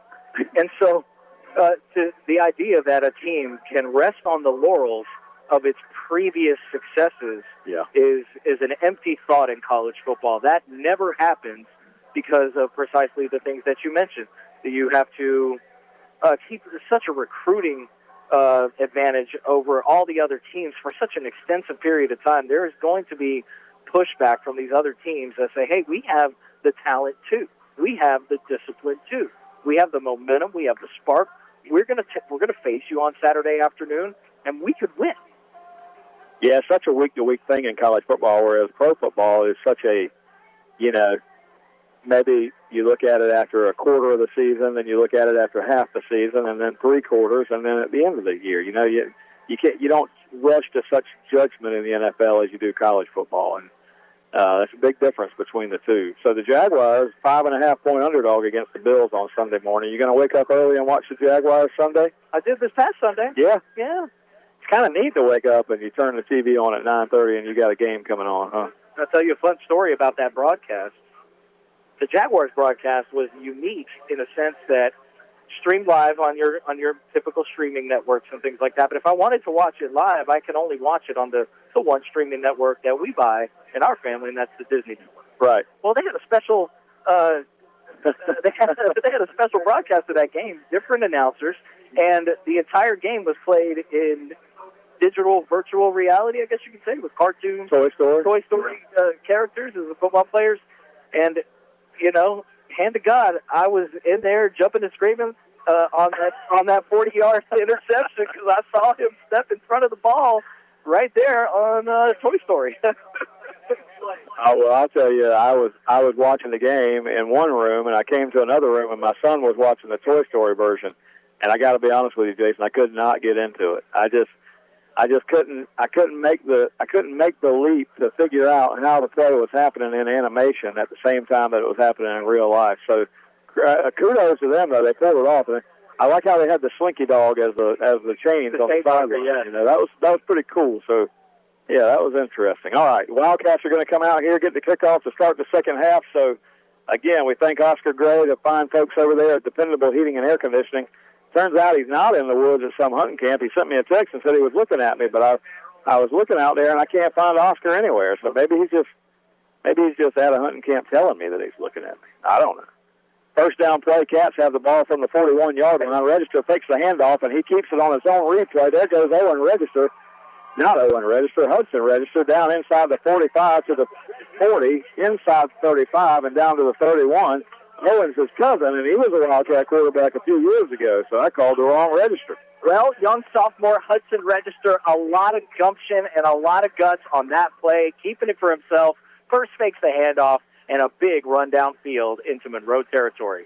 Does it again here, fake on his own read for Register again, and this time just runs up the middle behind the offensive line. And again, going to pick up positive yards, about 7 yards here. So a couple of plays in a row, the coach just says, hey, Hudson, let's run some zone read. And we picked up some big yardage. Baker County is out here making a statement in the second half. That's what these last 2 plays are about. We're taking the ball in our own hands, and we are literally going to drive it down the field until you stop us.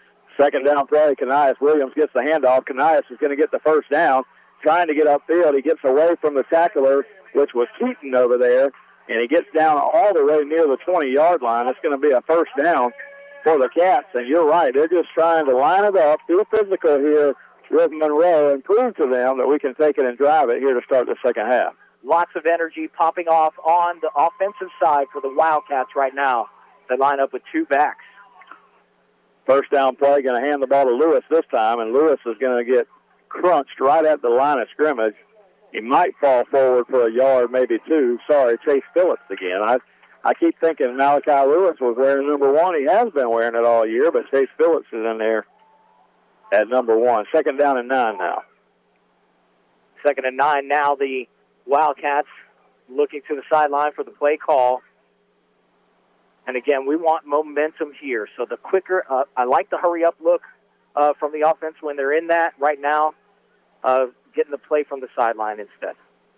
10-12 to go, just underway, third quarter. Handoff right side. Kanias Williams, and he just drops the football. We recovered. He was running to the right side. He just dropped the football. One of the linemen, luckily, was trailing the play and came in there and picked up the football. But, my goodness, Kanias was just running to the right side, and the football just fell out of his hand. He forgot to bring it with him. He was on a run, wasn't he? Had it on his hip, and, that's why they coach him up. You want to carry that ball across your chest. Humidity? Could be. Make sure it's slippery ball. We blamed it a couple other times, right? Vinyl jerseys, humidity, and a leather football. Third down 9, register in the shotgun. 2 backs in the backfield. He sends Chase Phillips in motion. No, that's Bloodsaw. Third down play. They're going to hand it off left side. That's Chase Phillips, and Phillips is fighting his way down inside the 15, down to the 13-yard line. I don't know if the official saw it. He had his face mask wrapped during that run. I saw it, too. Coach is going to send the field goal team on here on fourth down. It's 4th down and 5. We're inside the 15-yard line, around the 10-yard line, close to call it the 11. It'll be a 29-yard field goal from right down the middle. It's not set on either hash, so Boatwright should have plenty of leg for this. 29 yards. The snap is back. It's a good one. Register's got it, and the kick is on the way, and the kick is right down the middle, so a 29-yard kick. The Wildcats come out, and they do score with the ball to start the second half, but it makes it a 13-10 game. Right. The Wildcats really stepping it up right there, playing position football. Had the 4th down there inside the 20, in the red zone, and just decide to put 3 on the board, which narrows the gap, right? Monroe earlier had missed an extra point, putting them up only 6. And now that lead is chopped to only 3. The Wildcats with the momentum here to start the second half. Yeah, that's one of those things that I wish they'd have done, at the end of the first half. I wish we'd have been able to get down the field and, get down the field and try the field goal before halftime and then come out here and maybe make it a 13-13 game. But either way, we are where we are. We're down 3, and it's 8:47 to go, third quarter. Plenty of time in this football game, and you saw with that possession, the Wildcats can march the football. Boatwright, good kick here. He fires one down inside the 10-yard line, taking at the 2. The return man, number 0, is going to take it across the 20. He's out to the 25. Cats do a better job this time, and they stop him right at the 28-yard line, so that's where Monroe is going to put the football in play. They lead by 3. And they'll start at the 28-yard line. And, Monroe is using J.J. Clayton specifically and only on special teams tonight. I expected to see him as a starting wide receiver on that left side where he performed so brilliantly last week against the Monroe opponent. First down and 10 for Monroe. The quarterback, Wimes, has had a good night. He's thrown a couple of big touchdown passes for this Monroe Bobcat team. But let's see if our defense can tee off here in the second half, and let's get some momentum and get the Wildcats back on top here. We trail by 3, 8:38 to go, third quarter. Wimes brings the team to the line of scrimmage. He's got 1 back in the backfield. He's got 3 receivers to the right, 1 to the left. First down, calls for the football, straight drop, looks to fire. He fires it left side. A catch is made right at the first down marker, and the receiver lunges ahead to the 40-yard line. He's going to get the first down and a couple of more. Defended by Vontaeus Walker. He got right there to the ball. At the same time, the ball reached the receiver. Got a hand in there. Receiver still made a clutch grab. Yeah, nice throw that time by Wimes. On time to the receiver. They got the first down, 12-yard pickup out to the 40-yard line. And they're taking some time here as the clock runs. 8:20 to go, third quarter. 13-10 ball game. Wimes in the shotgun. He's got a receiver to the left. 3 receivers, 1 man in the slot to his right. Keaton in the backfield. First down and 10. Wimes calls for the football. They fake the shovel pass inside, and now Wimes is going to run. He's not run the football all night long, and that's actually different. They got 0 lined up in the Wildcat that time. What's 0's last name? 0 is J.J. Clayton, the man I mentioned before. So Clayton, they fake the inside shovel pass, and Clayton has taken over for Wimes here in the second half. Clayton is Maybe that was Clayton the whole time. I thought it was 8. That number was hard to read, but after he got closer to us this time, I realized it's a 0, not an 8. Yeah, that's 8 right there, lined up in shotgun. Well, 8 is Wimes, so there he is. So Clayton went out of the ball game. So Wimes didn't do this the entire first half, though, Jason. He's running the football here in the second half. In the first half, there were some scramble plays where he had plenty of room to run, and he didn't do it. Those seem to be designed, throws on the run. This right here was the actual first look at the option I've seen all night. I'm with you. That a little different look they're showing us in the second half. Wimes faked the option handoff there, ran it up a good 7 yards. That was kind of my point. Yeah. A little different offense here in the second half for Monroe than they ran in the first half. And well, they're going to try to utilize all their skill players, in the best kind of plays that are built for them. Third down, they're going to toss sweep it out to the right side this time, and the running back's going to get hit and dropped right at the line of scrimmage, and he's not going to get it. Keaton got it on a toss sweep that time, and it's going to bring up a 4th and 3. So they were moving the football on this possession, but now they're going to have to make a decision. The Wildcats are doing an excellent job at filling up the middle, pushing everything to the perimeter, keeping everything in front of them, and not letting anybody get by. 4th down, now they're going to keep the offense on the field. This could be a huge play for the Wildcats. You don't want to jump off sides here, because if you jump off sides, get into the neutral zone, that's going to give them a 1st down. Wimes in the gun. Takes the snap, and he's under heavy pressure. Fires one out there, though, and Wimes, man, as he clutch under pressure, hits the receiver in stride at the 45-yard line. The Wildcats will make the tackle there, but a huge clutch throw that time by Wimes, and Monroe has got the 1st down. Wildcats did everything right there, just could not get to Wimes in time to disrupt that pass, and it hit the receiver like a laser. Man, what a nice throw by Wimes there on 4th down, and he was under some heavy pressure. Got the pass off. We've got a timeout on the field. We're going to take a timeout with them. 13-10 ball game here with 5:42 to go in the third quarter. We'll take a 1-minute timeout. You're listening to Wildcat Football on WFBB. Hey Baker County, it's Sheriff Scotty Roden here, wishing our football team a safe and exciting Wildcat football season. As a 1989 Wildcat football player, I know for sure that once a Wildcat, always a Wildcat. And we all know there's nothing better than Friday night lights at Memorial Stadium. Please join the Baker County Sheriff's Office as we all scream, "Go Wildcats!" Tailored Healthcare Clinic right there in McClenny on South 5th Street. 259-5929 is the number. They offer primary care, traditional primary care services through the insurance, direct primary care memberships for an affordable monthly plan. They've got lots of different services they offer. Hormone replacements, one of the things they do, medical weight loss, aesthetic treatments, including Botox. Give them a call, 259-5929. Have you ever thought about cleaning out your garage or wonder what you need to do with all those aluminum cans or scrap metal you've got laying around in the backyard? Well, look no further. You just need to load it up and head to American Recycling. Tim Hughes owns and operates American Recycling on Woodlawn Road in McClenny, Florida. They're open Monday through Friday, 9 a.m. to 5 p.m., and on the second and fourth Saturdays of every month from 9 a.m. to noon. Stop by and see Tim and maybe even cash in on that stuff you've got laying around. Tim and American Recycling say, "Go Wildcat."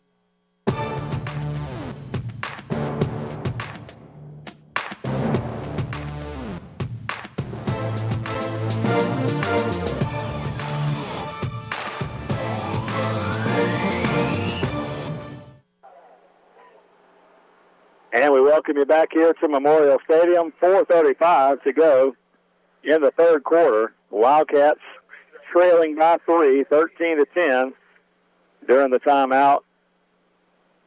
Monroe talked about it. They came up with a second down play a moment ago, found a receiver running wide open down the sideline. And I'll tell you what, Jason, we dodged a bullet. He just had it in and out of his hands. He couldn't haul it in. Now it's 3rd and 10. He reached up with both hands, had the perfect spider web ready, and that ball just sailed through. We needed it. 3rd down and 10 now. Quarterback Wimes in the gun. Straight drop. Fires one deep down the left side again. This one's going to be caught inside the 20, down to the 15-yard line. And the receiver comes up and signals first down. And I tell you what, Wimes throws a beautiful football. That pass, though, the receiver had to come back to it. I don't know if he caught it or not, but they mark it a catch at the 15. It looked from here like he caught it, more so than the interception a little while ago. Hard to tell without instant replay, but it was close. First down play, they run Keaton to the left side. The Wildcats are going to hit him over there on the left side, and then we're going to get a flag, and I think that's going to be against the Cats for a late hit over there. Could be. Oh, we do not need that because they were sitting there 1st and 10 from the 15-yard line. A flag here is going to move it half the distance and give them a 1st and goal. Not what the Wildcats needed. Looked like one of the Cats just kind of, the tackle was made right there at the 13-yard line. It looked like one of the Wildcats kind of came in there and cleaned it up, but the hit started inbounds but continued out of bounds, and they might be called for a personal foul here.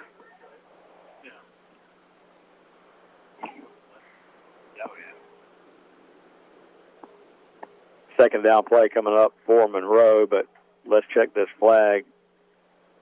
Every time they've had a hard decision to make, it's taken a while. So you said it earlier tonight, we should run that Jeopardy music. Do, do, do, do, do, do, do.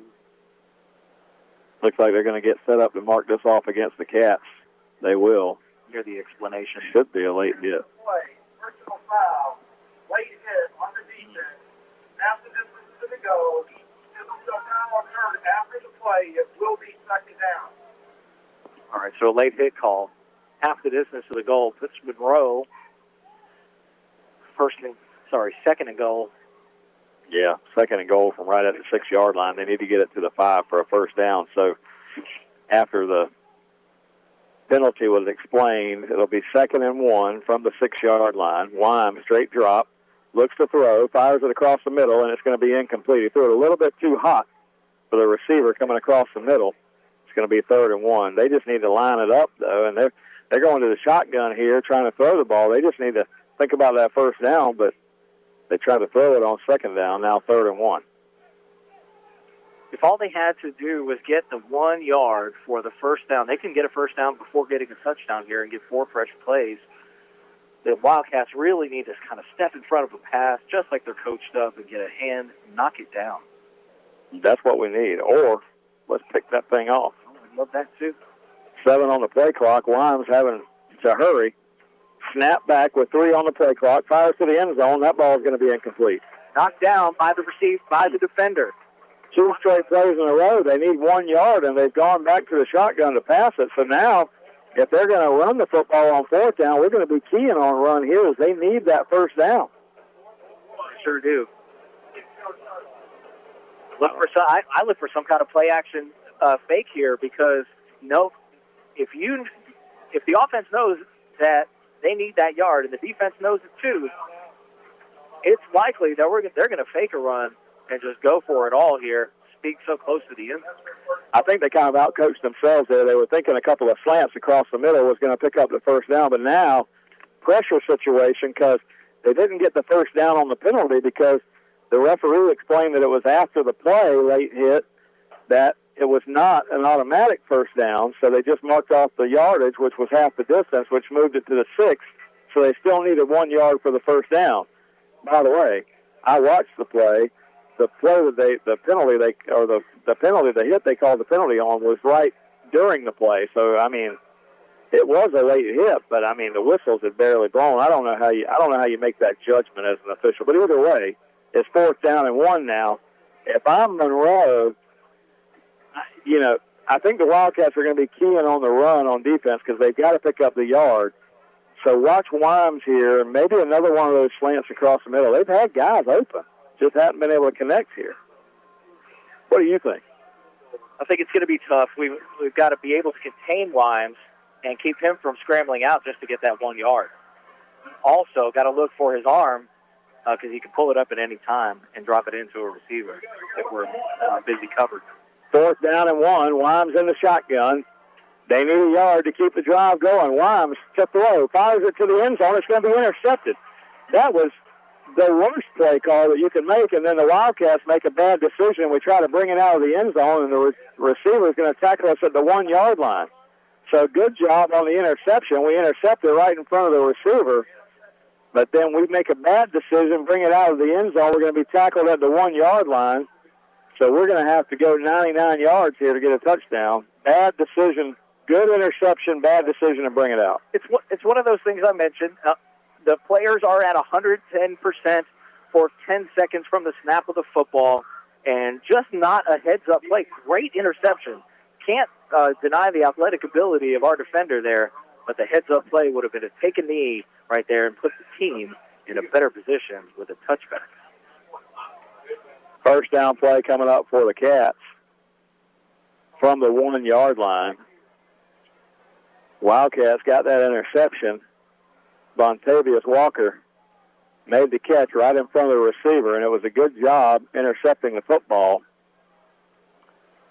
I know he was thinking, let's get a big return here, but he wasn't thinking about the receiver being right on his heels as he leaves the end zone there, and he got tackled at the 1. We're going to run it here on first down, pick up a little bit of room out near the 5, so some breathing room. You got to pick up a first down, though. You do not want to punt this from our own end zone. 3 minutes to go, third quarter. Going to hand it off again. Running to the right side, Kanias Williams got a little bit of room going around the edge, and he might have a first down out across the 10, close to the 15-yard line. Good job by Williams. Taking pressure off of the offensive coordinator there. Kanias Williams really runs with a fervor out there, pushing the ball all the way out to the 15-yard line before he's even touched or tackled. Good job by the Cats. Pick up 14 yards on 2 plays, get it out to the 15. First down and 10 coming up. Register in the gun. 2 backs in the backfield. You got Chase Phillips back there with Williams. 2 receivers to the left. This time, Phillips going to get the carry. No, this is Malachi Lewis, and Lewis is going to run it out across the 25 to the 26. Excuse me, Ben Lewis, number 25. I'm getting the guys all mixed up tonight. Benny Lewis, number 25, the senior. Really like the gear shift in that guy. He really can put it into another gear and get fast out in the flats. 2 first downs in a row for the Cats. Now we've got it out across the 25 to the 26. Register in the gun. Calls for the football. Going to hand it right side. No, he keeps it himself. Takes the handoff to Williams. Register, tough run up the middle, and he gets it out near the 32-yard line. So a good gain of 6 yards on first down. That's one thing you get when you have a linebacker playing football at the quarterback position. You almost have what looked like a Tim Tebow design run. Fake handoff right up the middle with no reservation. He already hit that second line before he was touched. Yeah, I mean, Hudson, he's a big kid. He's a sophomore, but he's an athlete first. You know, he's a good athlete, can throw the football, can run it. He's gonna learn from some of these decisions that he's made tonight, you know, when to throw it, when to, like we talked about earlier, when to live to play another day. But overall, you know, the last 2 weeks, you know, as a sophomore, you got to be impressed with his grit. You know, you can tell he wants to, when he takes that zone read that time and takes it up the middle, I mean, he wants it. So you got to appreciate the way he plays the position. And even when he made the mistakes earlier, he was trying to make plays, you know, so. Yeah, when you got young guys playing, you're going to have guys make mistakes. That's the way it is, you know. Cornerbacks have made some mistakes tonight. There's been mistakes, but they've got a chance to stay in here and win this football game. That's the most important thing. They sure do. Keeping it close. Only down 3, 2 minutes, 5 seconds to go in the third quarter. Second down play, going to hand it to Lewis, coming left side. He's got a hold there. He goes 40, 45. And out near the 50-yard line, should be a horse collar tackle. The flag comes in. There it is. Absolutely should be. And the guy that's right here on the sideline didn't make the call, but the guy coming from the middle makes that call, and he calls the horse collar. And a nice run by Lewis gets the Cats all the way to the 50. I said they needed to go 99 yards to pay dirt. Well, guess what? They're halfway there. Halfway there. Read my mind. Well, it's not impossible. Nothing's impossible in football. They just got to have 11 guys on the same page doing the same thing. And, really, with the single mindset to put that ball down the field, make as few mistakes as possible, and then protect the football always. So instead of a horse collar penalty, they call it a face mask penalty and give him a 5-yard penalty down to the 44. I'm not so sure about that one. This official crew taking their time sifting through the playbook to find the most accurate of calls. First down and 10 from the 44. Register takes the snap, going to give it off right side. Lewis again on the carry. This time, shorter gain, only about 2 yards, but positive yardage on first down. It'll be second down and 8. Really like the way Lewis is running, really running like a senior, taking charge, taking ownership. Second down coming up. We're going to move Connor Bearden out here to the far side. Register 2 receivers, one to the top side, one to the bottom. Takes a snap, going to give it off to Lewis again, and Lewis fighting hard for yardage. He's inside the 40, still fighting. Gets down to around the 37-yard line. The pile still being pushed. They haven't blown the whistle yet, and he's going to get all the way down to the 33-yard line, maybe even to the 32, and that's even going to be a first down on a play that was stopped well short of that. That is the spark play that the Wildcats were looking for. The senior takes control. He makes 2 step cuts in that run that launched him an extra 12, 14 yards from his initial contact. Plus, the team stepped in and really kind of helped him push over another 3 to 4 yards. Yeah, that's when you know everybody's on the same page. They try to just push the pile. They get the first down out of that. It'll be first down and 10 for the Cats at the 33. Third quarter about to run out here. 55 seconds to go in the third quarter, and Monroe's got a guy. Hopefully he's just dealing with a cramp down here, not a significant injury, but one of their linemen was shaken up on the play, so they're tending to him back around the 43-yard line, giving the Cats a chance to kind of catch their breath and get the next play call in. But you got to really appreciate this drive. You know, you get the interception. You know, Vontavious Walker makes the interception. He tries to run it out of there, gets tackled at the 1-yard line. You got to go 90 yards. You got to appreciate what the offense has done here. They've come out, they've driven it from the 1-yard line all the way down to the 33 of Monroe, and you're sitting there first and 10. They're feeding off of the energy that the defense gave them from this interception back here at the goal line. Now the offense has taken upon themselves to really get it in gear, gel up, I like to say, okay? You know, all 11 guys doing the same thing at the same time in the same moment. And, you know, really executing. That's how, you know, it gets executed. I'm sure it's making Coach Mays quite proud. Big kid, number 51, Jalen Dukes there, the guy shaking up on the play. He looks like he's going to be all right. Gets up, and he's walking off under his own power. So good news for him, and happy that we don't see anybody seriously injured there. First down and 10 now, Cats from the 33-yard line. Hudson Register in the shotgun. He's got backs in the backfield, Williams and Lewis. Hand off to Lewis. Lewis has got a hole. He's outside, 30 to the 25-20. There should be another face mask on that sideline, but they didn't throw the flag this time, but he's going to pick up another first down, and Lewis, as he goes around the corner, just hits another gear. Exactly. Benny Lewis is running like a true pro. He's making one step cut, and getting it upfield as he approaches the perimeter. Our line is really holding that edge and allowing him to sweep around. And then, once he puts on those jets, he is hard to bring down. They're going to say he stepped out of the 19-yard line. Give it to him again. Lewis running left side. He's inside the 15, down to the 13-yard line. 6-yard gain here on first down. So right now, you're calling it. Benny Lewis is a man on a mission. He's trying to wheel these guys to the end zone as we run down toward the end of the third quarter here. Cat's going to try to get a playoff. Second down and 4. 15 seconds on the play clock here. Handoff to Kanias Williams. He's got a hole. Kanias Williams is going to go to the end zone. Kanias Williams goes 15, 10, 5, and touchdown for the Cats. And guess what? The Cats have their first lead of the night, as we're going to make it a 16-13 game, and an extra point would make it a 4-point ball game. The play started out with a little bit of confusion. Both of the running backs lining up on either side of quarterback Register. The handoff, a little bit of a bobble in between there, but once Kanias got it, he got that edge, turned it upfield, 10 yards for the touchdown. The Cats have owned the second half here tonight. Boatwright's got the kick on the way, and the extra point is straight down the middle And the Cats have a 4-point lead, 17-13. So they took it to the locker room, trailing 13-10. They come out in the second half, and the Cats have scored.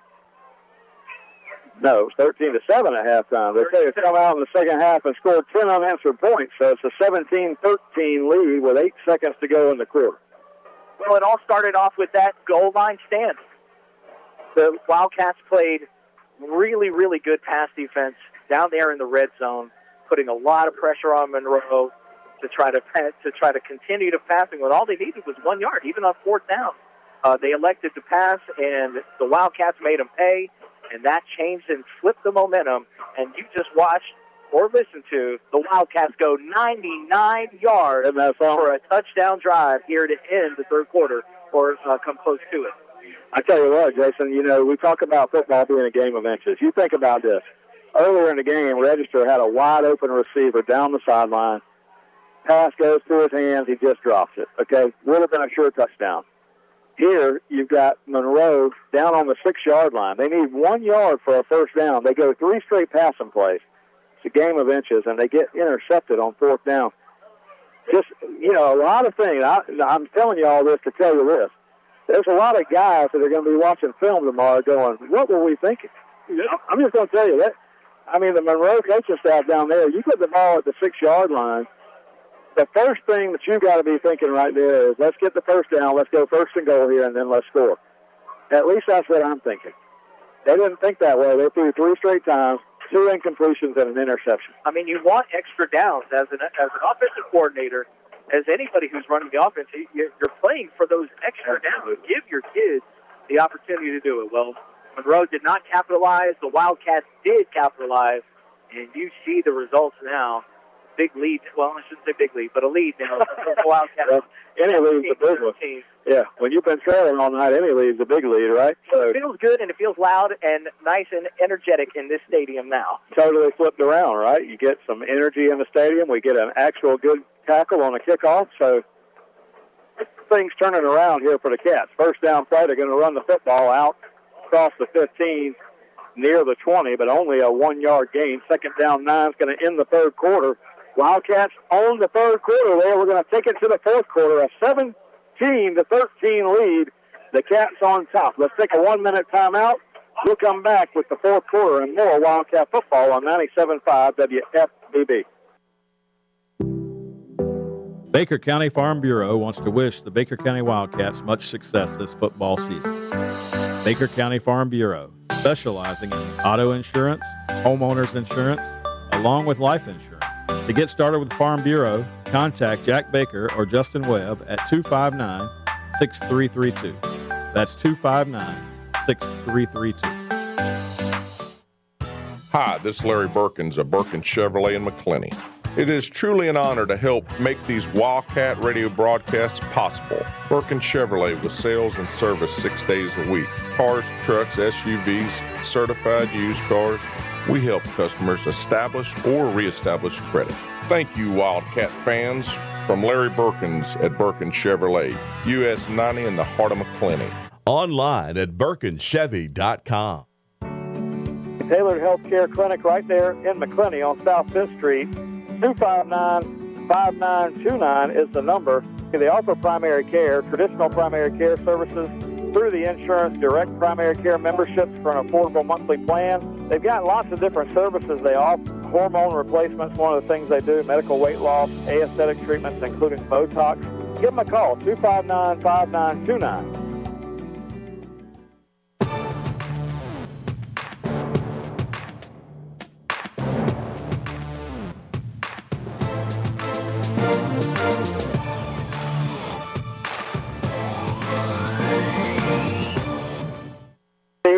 And momentum that was heading over to the Wildcat sideline. They get a big play here to start the fourth quarter and a turnover deep inside Monroe territory. The Wildcats are going to be set up. J.L. Wimes was back to pass and did not see that the linebacker was coming free. Unblocked, and he took a shot right to his back, fumbled the football. It looked like that ball went into the end zone, was recovered by the Wildcats. However, the officials have marked it down on the Monroe 1 yard line as Jayon Wimes is currently on the ground. Yeah, hopefully he's okay. You know, he took a big shot right there just as we started the fourth quarter, and the Wildcats came away with a big turnover that they've been needing all night long. You know, we got one a moment ago on the interception down in the end zone. But, you know, on one of these real effort plays like this, you know, chasing down the quarterback, big sack, fumble sack, Wildcats get the turnover. It's huge, a huge play in this football game. Wimes looks like he's going to be able to get back up under his own power here, so we're thankful for that. Really impressive quarterback, impressive young man, can throw that football and has led his Monroe team all night long, and they've had the lead all night long until right at the end of the third quarter. Mm-hmm. But we hope he's okay. He looks like he's getting back up on his feet here. Looks like he's going to be able to walk off under his own power, so we're happy for that. Absolutely. Absent any real injury here, it looks just like Wimes had the wind knocked out. I guarantee you. You get a hit like that, you can at least count on the wind gets knocked out of you. Well, it's tough to breathe. You've never been in that position. I've been there before. You feel like an asthmatic automatically. You're just looking at people like, nothing I can do. I can't breathe. First down play. The Cats going to take over inside the 5. Just underway in the fourth quarter here from Memorial Stadium. You're going to have Kanias Williams here. You're going to have Benny Lewis in the backfield with Hudson Register. And we just need to get it in from the 1-yard line, and we can take a 2-score lead here in the fourth quarter. Register takes the snap, going to give it to Williams. Williams running left side, and he bounced it out off left tackle and easily scores. We'll call it a 2-yard touchdown run for the Cats after the turnover, and the Cats now 17 plus 6, 23 to 13, a 10-point lead. Extra point can make it 11 points, but most importantly, a 2-possession game. 2-possession game now for the Wildcats, and they're really starting to extend the lead. And they're using the momentum.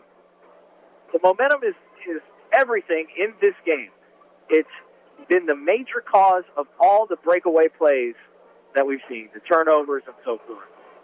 Well, it's really a tale of two different ball games. I mean, the first half, the Wildcats couldn't do anything correctly. They made a bunch of mistakes. They were allowing Monroe to beat them up on the offensive line. The offensive line was allowing them to get pressure on the quarterback. They just we couldn't really do anything. So the coach really challenged them at halftime to come out and try to own the line of scrimmage.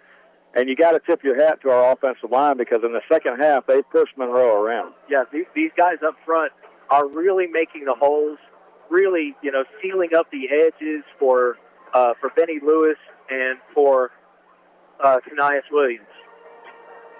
Absolutely, and Cats now 24-13 over Monroe, and this is a game early on. Jason, I wasn't sure if the Cats would score 10, much less 24, but now in the second half, have really turned it on. Right, it's a tale of two teams, right? They must have had that injection of energy at halftime because they really came out and started playing with a fire. And that's what it takes, Well, I tell you what it takes. The coaches challenge them and look them in the eyes and say, when you get your manhood challenged at halftime, you come out and respond, and that's what the Cats have done here in the second half, and you got to appreciate the way they're playing ball. Taking at the 5, the kickoff, all the way back there. The Cats, again, great job on coverage on special teams, and now one of the Monroe guys takes a shot at one of the Wildcats after the play. He got his helmet ripped off in the play, and he's going to get a personal foul. They're going to get backed up again. Not a smart decision, not a heads-up play by Monroe right there. When you are backed up like this and down by 2 scores at least, the idea is to stay mentally focused so that these little indiscrepancies don't happen and drag your football team back. Well, and here's the thing that the guy from Monroe's got to learn. He got his helmet ripped off. He probably had a good reason for pushing the Wildcat player right there.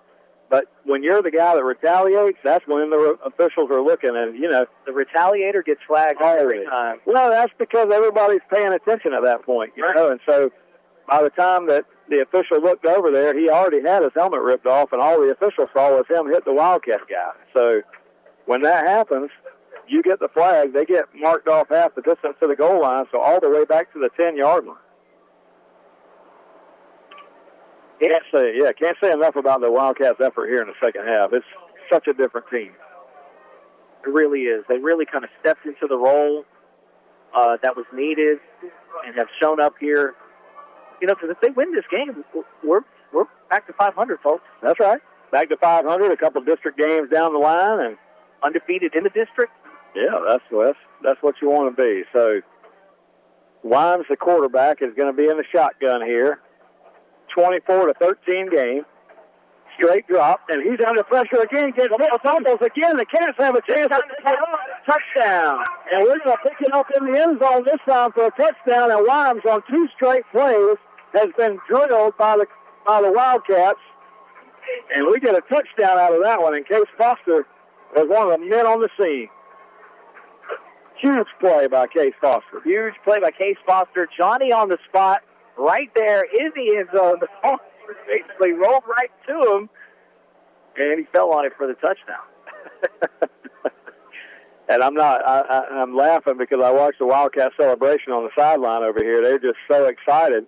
It's just amazing that you can sleepwalk through 2 quarters of play tonight and be as quiet as you are, and the crowd to be as quiet as they were when this game started, to be as emotional as they are now. You know, and I'll give credit to Kevin Mays for that, because I'm going to tell you, at halftime, Kevin Mays turned this team around and got them thinking about the bigger picture here. And this team has been a different team. Now, again, Wimes is down on the field after this play again, and we hope he's okay. He took another shot from this Wildcat defense, and I tell you, he's back up under his own power again, and looks like he's going to be all right. He's definitely taking 2 hits like that and fumbling the football and all that. I know it's hurting him emotionally, but physically as well. And he's a tough young man, though, and you've been watching him all night. He's a good football player. He is. Got a strong arm, an accurate arm, and definitely has the kind of pocket presence it takes to run an offense like Monroe's, real heavy on the wide receivers and tight ends. Good to see him walk off under his own power there. He's still walking a little gingerly, so hopefully everything is good with Wimes. I always tip my cap when the other guy has an athlete like that. I tell you, he's a good football player, and you hate to see anything bad happen to him. But the Cats made a couple of defensive plays there in a row. One was a fumble that we took back at the 2-yard line. This one's a fumble that we take in the end zone for a touchdown. And now Boatwright to add the extra point. And my goodness, we just air-mailed the snap over the holder's head all the way back to the 40. And Boatwright, the kicker, goes back there and picks it up like he's going to pass it to somebody. And that wasn't going to happen. 30-13, the Wildcats lead, 11.5 minutes to go in the game. Let's send it back to the station for a 2-minute timeout. You're listening to Wildcat Football on WFBB. Since 1967, Dependable Heating and Air Conditioning has had the goal to acquire customers and maintain their complete satisfaction throughout the business relationship. Located in McClenny with almost 60 years of serving the McClenny area, excellence has been their hallmark. Did you know that now Dependable Heating and Air Conditioning also carries Amana products? Amana has been known since 1934 as having some of the most reliable and dependable heating and air conditioning systems in the business. If you're struggling with who to call for your air conditioning service, give them a call. Dependable Heating and Air Conditioning, 259-6546. That's 259-6546. Dual State Real Estate is a proud supporter of Wildcat football. We offer home and land sales as well as property management in Florida and Georgia. Come in for a free consultation and we'll show you how to get up to 16% more for your property. Mention this ad and we'll give you free buyer representation. Don't hesitate. Call Dual State, owned and operated by Sabrina Thrift. Call us today at 904-397-0263 or check us out at dualstaterealestate.com. We'll give you service you deserve from people you can trust. And at Dual State Real Estate, we are always Wildcat proud. Did you know that walking just 10,000 steps a day helps keep you healthy? And it's easy. 20 minutes of grocery shopping is 1,600 steps. Daily housework is 270. Taking a half-hour walk during lunch, around 4,000 steps. You can see how this adds up. 10,000 steps will find you a healthy weight and even reduce your risk of heart disease, diabetes, and stroke. Feeling healthier starts with the first Foster's step. General Contracting and Plumbing is located in Glen St. Mary, building trust with quality work and dependability. Wildcat Radio is happy to be partnered with Robbie Foster and Foster's General Contracting this year. Foster's General Contracting and Plumbing, your hometown full-service plumbing and general contracting company. We're here to serve all your new construction or remodeling needs, both residential and commercial. Do you have plumbing needs? We do service calls and offer free estimates for any repair, big or small. Call us anytime, 904-653-1136. That's Foster's General Contracting. You can also go online to fostersgeneralcontracting.com. Locally owned and operated and has proudly served Baker County since 2006. Let's go Wildcats.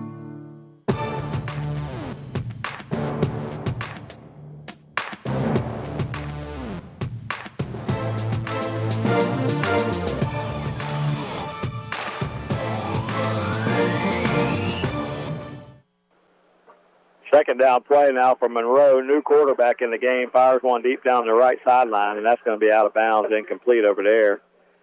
Monroe's got a new guy back there playing quarterback. That was number 2. We talked about him earlier on. That's, I got the wrong roster I'm looking at. Damaris Bunyan? Yeah, Bunyan. I said he was Ken DePaul Bunyan, remember? That's right. Still no axe, still no ox here at Memorial Stadium. 10.5 minutes to go in the game. The Wildcats have taken total control of this. The defensive line came out here and hit Bunyan on the first down play. And now, after that sack, it's 3rd down and 20, all the way back at the 24-yard line. And they've got to go all the way out near the 42, 43-yard line for a first down. So the Cats defense has really taken the second half over. Snap back to Bunyan. Bunyan looking to throw. He's under heavy pressure, and he has to get rid of it early. And it looked like Chase Phillips came up and made the interception. The officials are going to talk about it. And they're going to say, make a decision. They make it incomplete. That's fine. Just make a decision. They've been standing around not making a decision all night, so now they say it's incomplete. So Chase Phillips almost had an interception. 4th down, and I wonder, no, they're going to punt it away. I thought he was thinking about keeping his offense out there for a minute. Wildcats. Not a period where you give your new quarterback some reps. You really want to protect the football if you're Monroe at this point, play field position. It makes you wonder if this is how some of their games have gone this year. You know, they've really been on the lopsided end of a lot of games, but maybe they've had some games where they were close at halftime and the other team pulled away in the second half. You just never know how those games go. You just look at scores and you make assumptions. Chase Phillips going to call a fair catch on this one, back at the 43, and gets bumped into, and the crowd didn't like it. Jason, let me talk about our sponsors real fast here. Wildcat football couldn't be possible without the sponsors that we have. I want to thank Ed Frazier Hospital, Baker Health Services down there. I want to thank Todd Ferreira Funeral Home. I want to thank Dual State Real Estate, my friend Sabrina Thrift, huge Wildcat fan. She's got a son on the team. Foster's Contracting, he's got a son on the team. Larry Berkins and Berkins Chevrolet, just come on down. Farm Bureau, Baker County Farm Bureau, dependable heating and air conditioning. My man Oscar Gray still hadn't told me where he was. I said he was at the hunting camp. He said he was looking at me, and I said, where? And he still hadn't answered me. Chris Harvey down there at Harvey Pest Control. Appreciate them being on board this year as a sponsor of Wildcat football. American Recycling, my buddy Tim Hughes, Wildcat Tim Hughes. Robert Lancaster and Tailored Healthcare, and then Sheriff Scotty Roden. Andrew Bloodsaw gets the carry here, number 7 on the first down play, and he gets a first down all the way down to the 45 of Monroe. And the Cats in business here, leading 30-13 with 9:56 to go in the ball game. Now Hudson Register going to take the snap and give to Ben Lewis. Ben Lewis running left side. He's got the 40. Ben Lewis to the 35-30. Ben Lewis 25-20, flag down behind the play, and Lewis is going to get tackled from behind around the 12-yard line, but some of this is coming back. Kanaeus Williams, unsung hero on that run, got out there and blocked the linebacker to really spring Benny Lewis free. Yeah, he got free, but they're going to get a receiver on the edge over there for blocking downfield. They're going to get a hold over there, and then another flag came down inside the 15 over there, so not sure about that one. But a huge run for Benny Lewis, but it's going to come back. On the offense, that 10 yards we assessed, it was still result in a first down. Oh. Still results, so they're going to call spot fouls here. So Lewis was clearly well downfield when the flags came out, so the first down at the 30. Count. Yep. You like those kinds, so at least it didn't kill you. Wildcats are going to go in motion here before the play and not get called for a false start there, luckily. They hadn't whistled to start yet. First down and 10, and one of the guys from Monroe just blitzes to the backfield and makes a big hit on Kanias Williams, and we're going to lose 4 yards. Almost like we took the false start penalty. Very much so. Well, it was clear the offense was ill-prepared to take that snap and handle that play, and it really showed. They let the defender come right through and stop the runner in his tracks. 9 minutes to go in the ball game. Wildcats now with a commanding 30-13 lead, and Monroe has decided they're just going to blitz unbelievably, and Hudson Register takes the blitz leader, the blitz leader on the zone read play. They read Kanias Williams the whole way, and Hudson Register takes it to the end zone. 35-yard touchdown run for Register on the zone read play. And I'm not going to lie, Jason, he had me fooled too. Had everybody in this booth fooled. Hudson Register takes the ball, and an unbelievably brilliant fake to the running back. He takes off with reckless abandon and gets tackled behind the line. We thought the play was over. Here comes Hudson Register popping out of the crowd, burning down to the middle of the field, and eventually crosses for the touchdown. Register in there to hold for the extra point. Boatwright, maybe he'll get a chance to kick this one. Snap is back. Register gets it down, and Boatwright gets the kick right through there. They didn't have to chase the snap that time, and the Wildcats get a touchdown on the board with the extra point to make it a 37-13 ball game. And I know that this offense, I tell you, they had 7 points at halftime. It's a 30-point outbreak here in the second half. Yeah, the Wildcats' energy from half to half is like night and day. And they came out, and it was high noon in the second half. The light was on. The energy was on. You could see it in their footsteps. The Wildcats have really just come out in the second half and dominated. They have. And I think it started out in the mental football game, right? They came out more prepared. They came out more focused. They came out with more energy than the team standing across from them. And listen to the crowd. I mean, the crowd's into it. The players are dancing on the sidelines. You just didn't see that in the first quarter of the night's ball game, and so you have to question why. Why weren't they ready to play? You know, you only get – I'm going to tell you something. This is where I get frustrated because I watched the Gators do it last week on the road at Kentucky. I mean, listen, everybody's not going to the pros, and you only get so many games as a kid that you can play, and you got to remember, man, you got to make it. You got to get excited about every single opportunity that you get, and I think too many times guys take that thing for granted. That's why you see lackluster effort sometimes, and then, you know, luckily for the Cats tonight, they were able to get down there at halftime, talk about it, come out, and realize, hey, we're still in this ball game. As bad as we played that first half, we're still in this game. We're down 6. Come out, dominate second half, and look, they're up 37-13. Right, it may have seemed insignificant at the time, but right before the half, we did put a field goal on the board, narrowing it to 3. So, when we came out in that second half, the Wildcats exhibited all of the momentum and really kind of put the Monroe Bobcats on their heels. They looked across from them and saw a team that was determined to win, and it's intimidating, folks.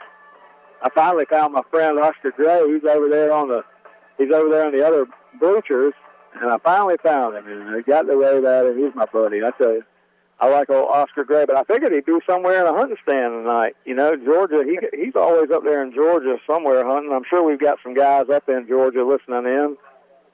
And Monroe just put in number 1, Travis Eaton Jr., the running back, senior wide receiver, running back.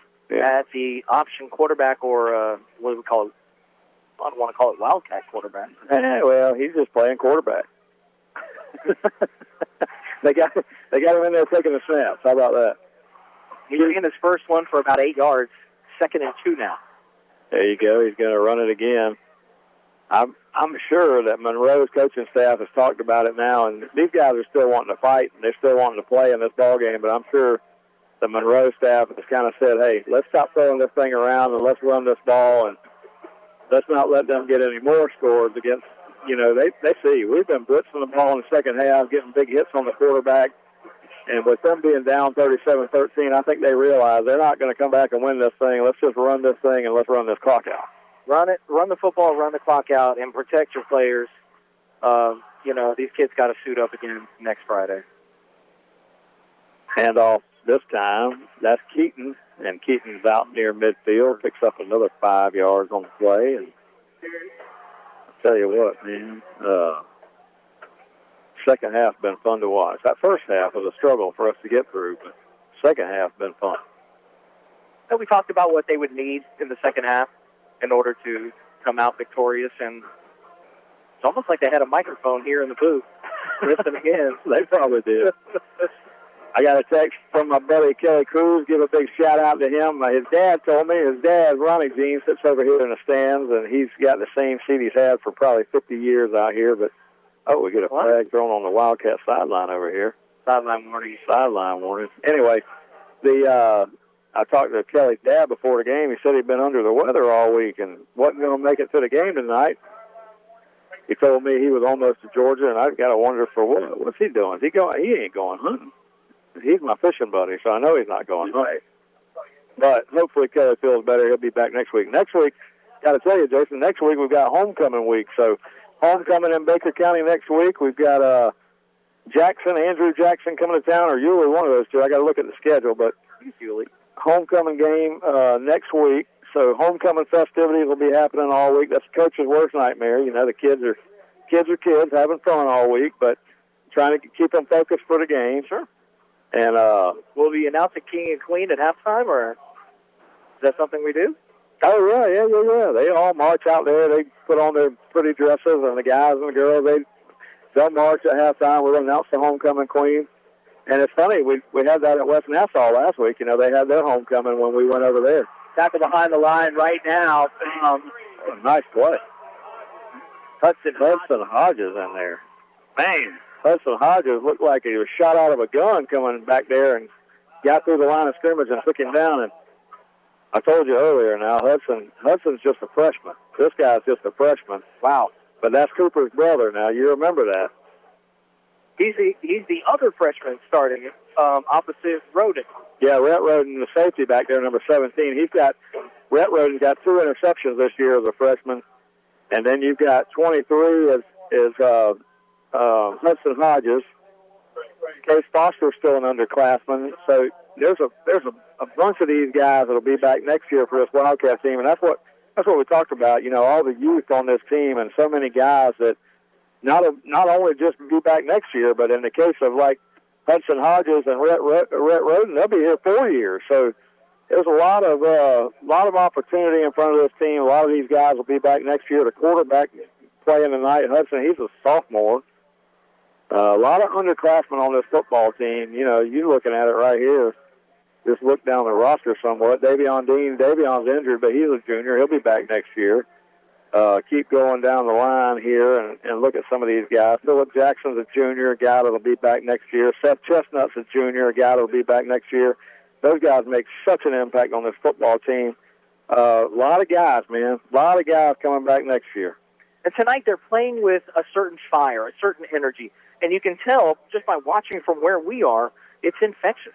It's bleeding over into the other players. Their mindset is now win. Their mindset is now defend. Their mindset is now attack the football. And it's showing, obviously, in the score, 37-13 here with 5:50 to go. Yeah, let's hope they run this thing, and let's keep running this clock. 37-13, Wildcats on top.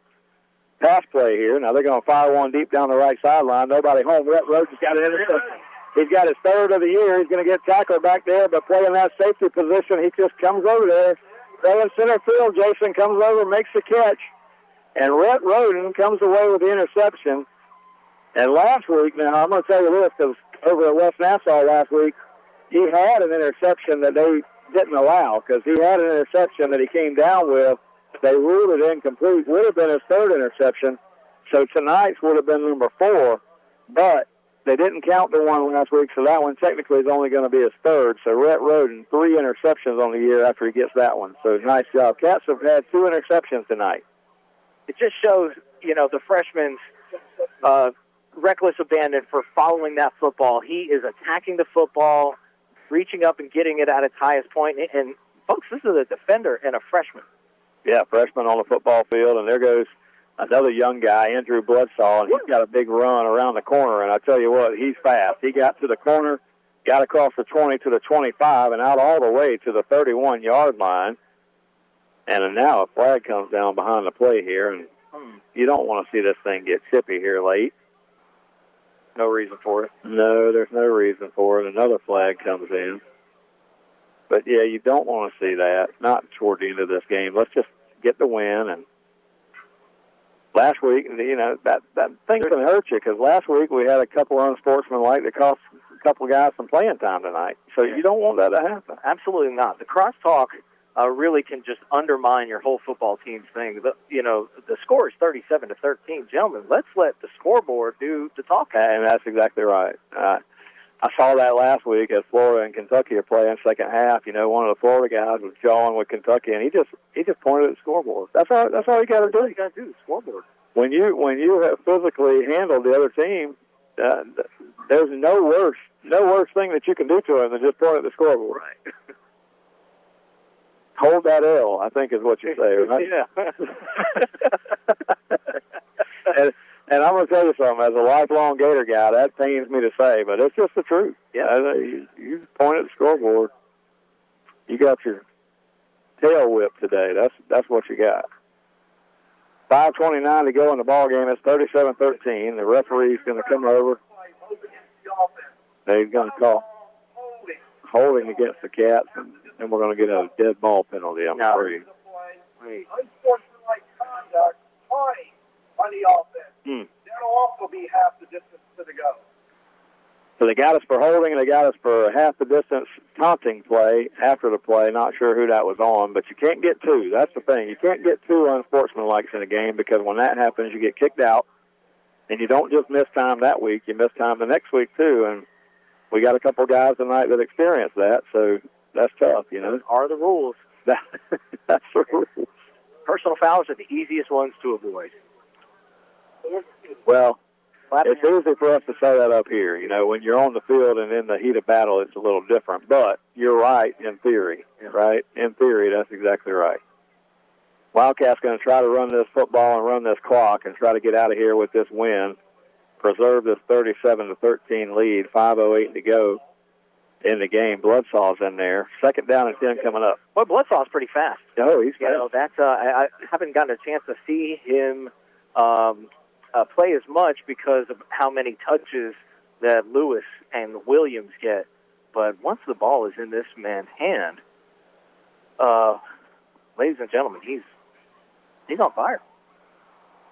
Yeah, no doubt about it. 2nd down play coming up for the Cats. Register calls for the football, looks to throw. Wildcats, big lead, throwing the football, looking deep. He's got Chase Phillips down here, and a flag's going to be thrown on interference.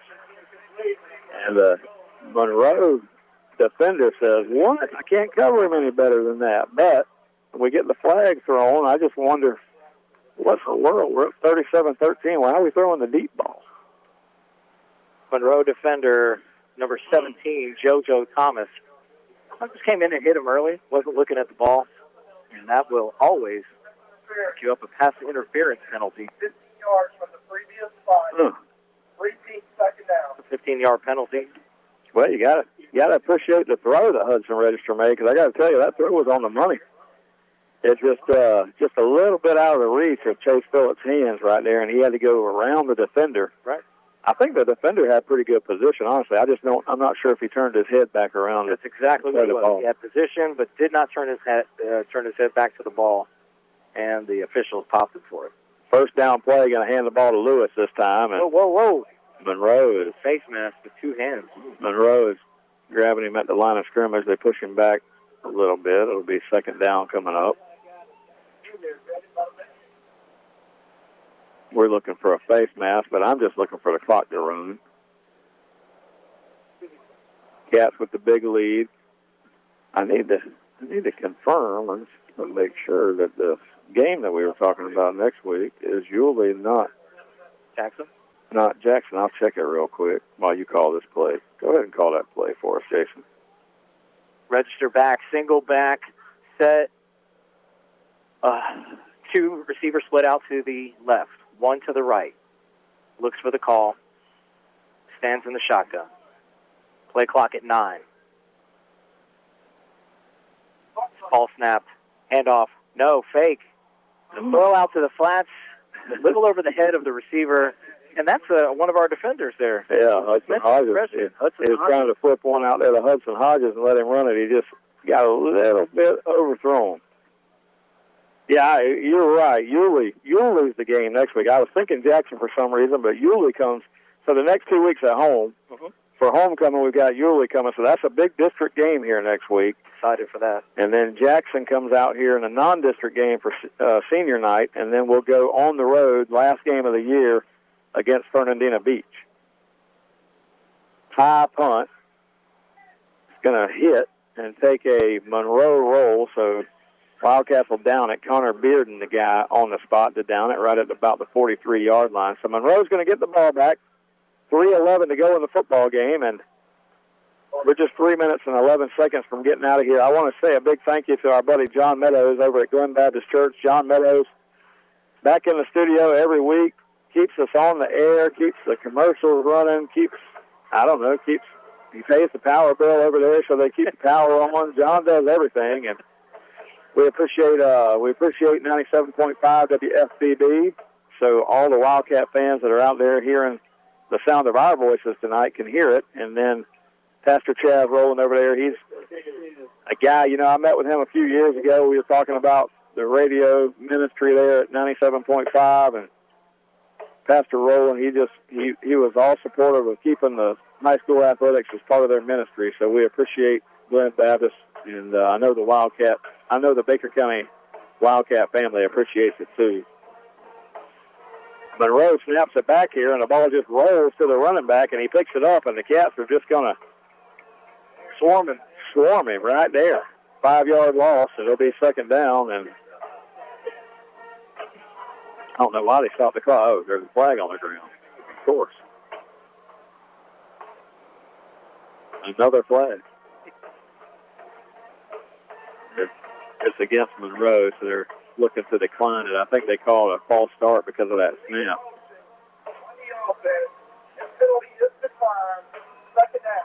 Second down. They've got to pick up the flag now. They should, though, after he whistles it in, he should start the clock here, and we'll be under 3 minutes to go in this ball game. If the Wildcats can stop them here with a couple downs, we can get it back and just down this thing and go home. That'd be what we want. Victory formation. Love it.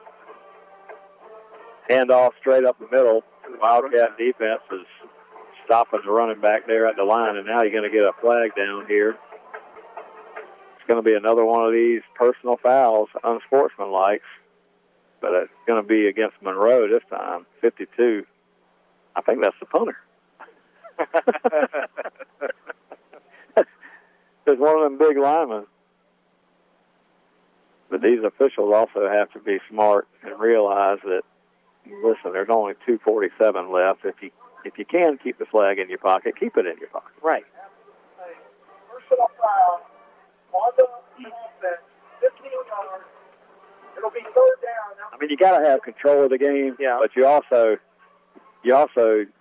realize there's only 2 minutes left. Let's not cost one of these kids half of football next week. Let's try to let everybody get out of here unscathed to some degree. I agree. There's a there's a fine line there, Jason. There's a balance, and discretion is the better part of valor. And sometimes it's all right to keep that flag in your pocket. Wildcat fans have basically emptied out here. It'll be third down for Monroe. They'll have the ball from the 38-yard line. Snap back. They're going to run the football again. The Cats again. Make contact behind the line of scrimmage. New running back for the Bobcats, 14, Jeremiah Mitchell. Cats had him there behind the line of scrimmage. 2 minutes to go, and now the clock's going to run. So fourth down upcoming. Inches.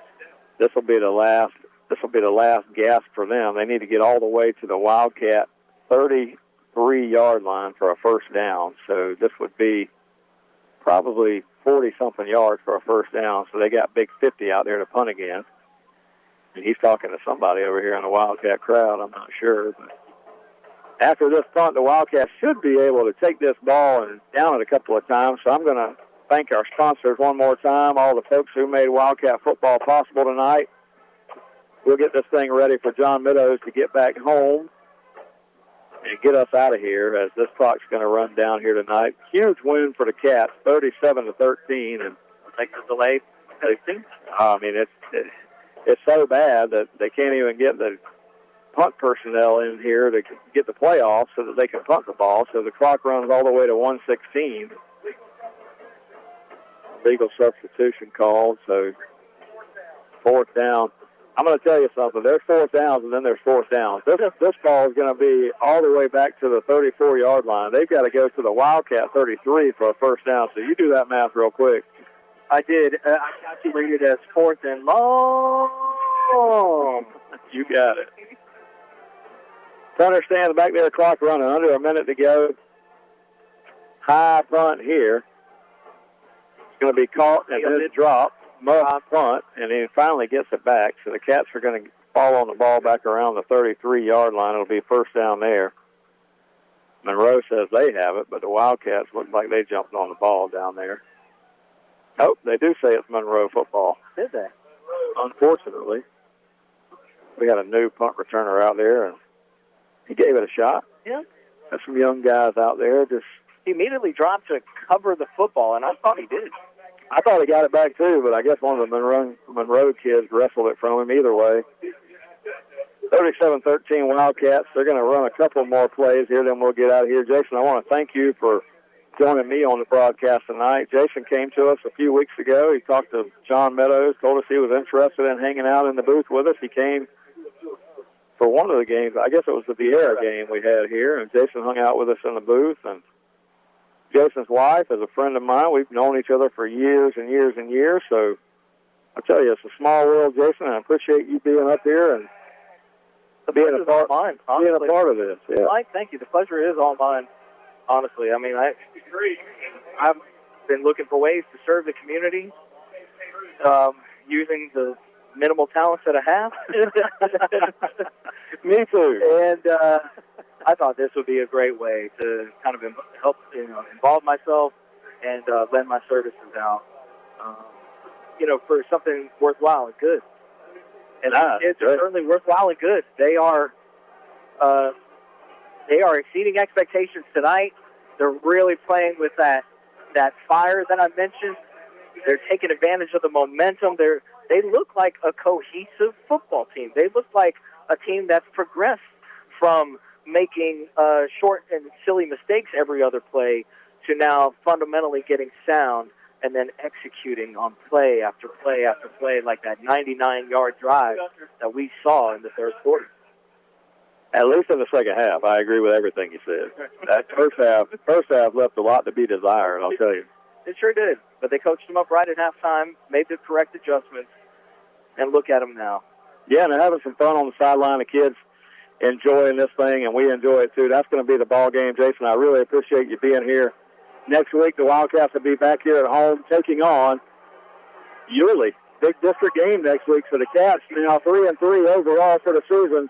2-0 in district play. They're going to face Yulee next week, and that's going to be really the game that the Wildcats are going to need to win to keep this district championship hopes alive in 2023. So I'm looking forward to it. We're going to be here. We'll be on the air 6:45 next week as we take on Yulee.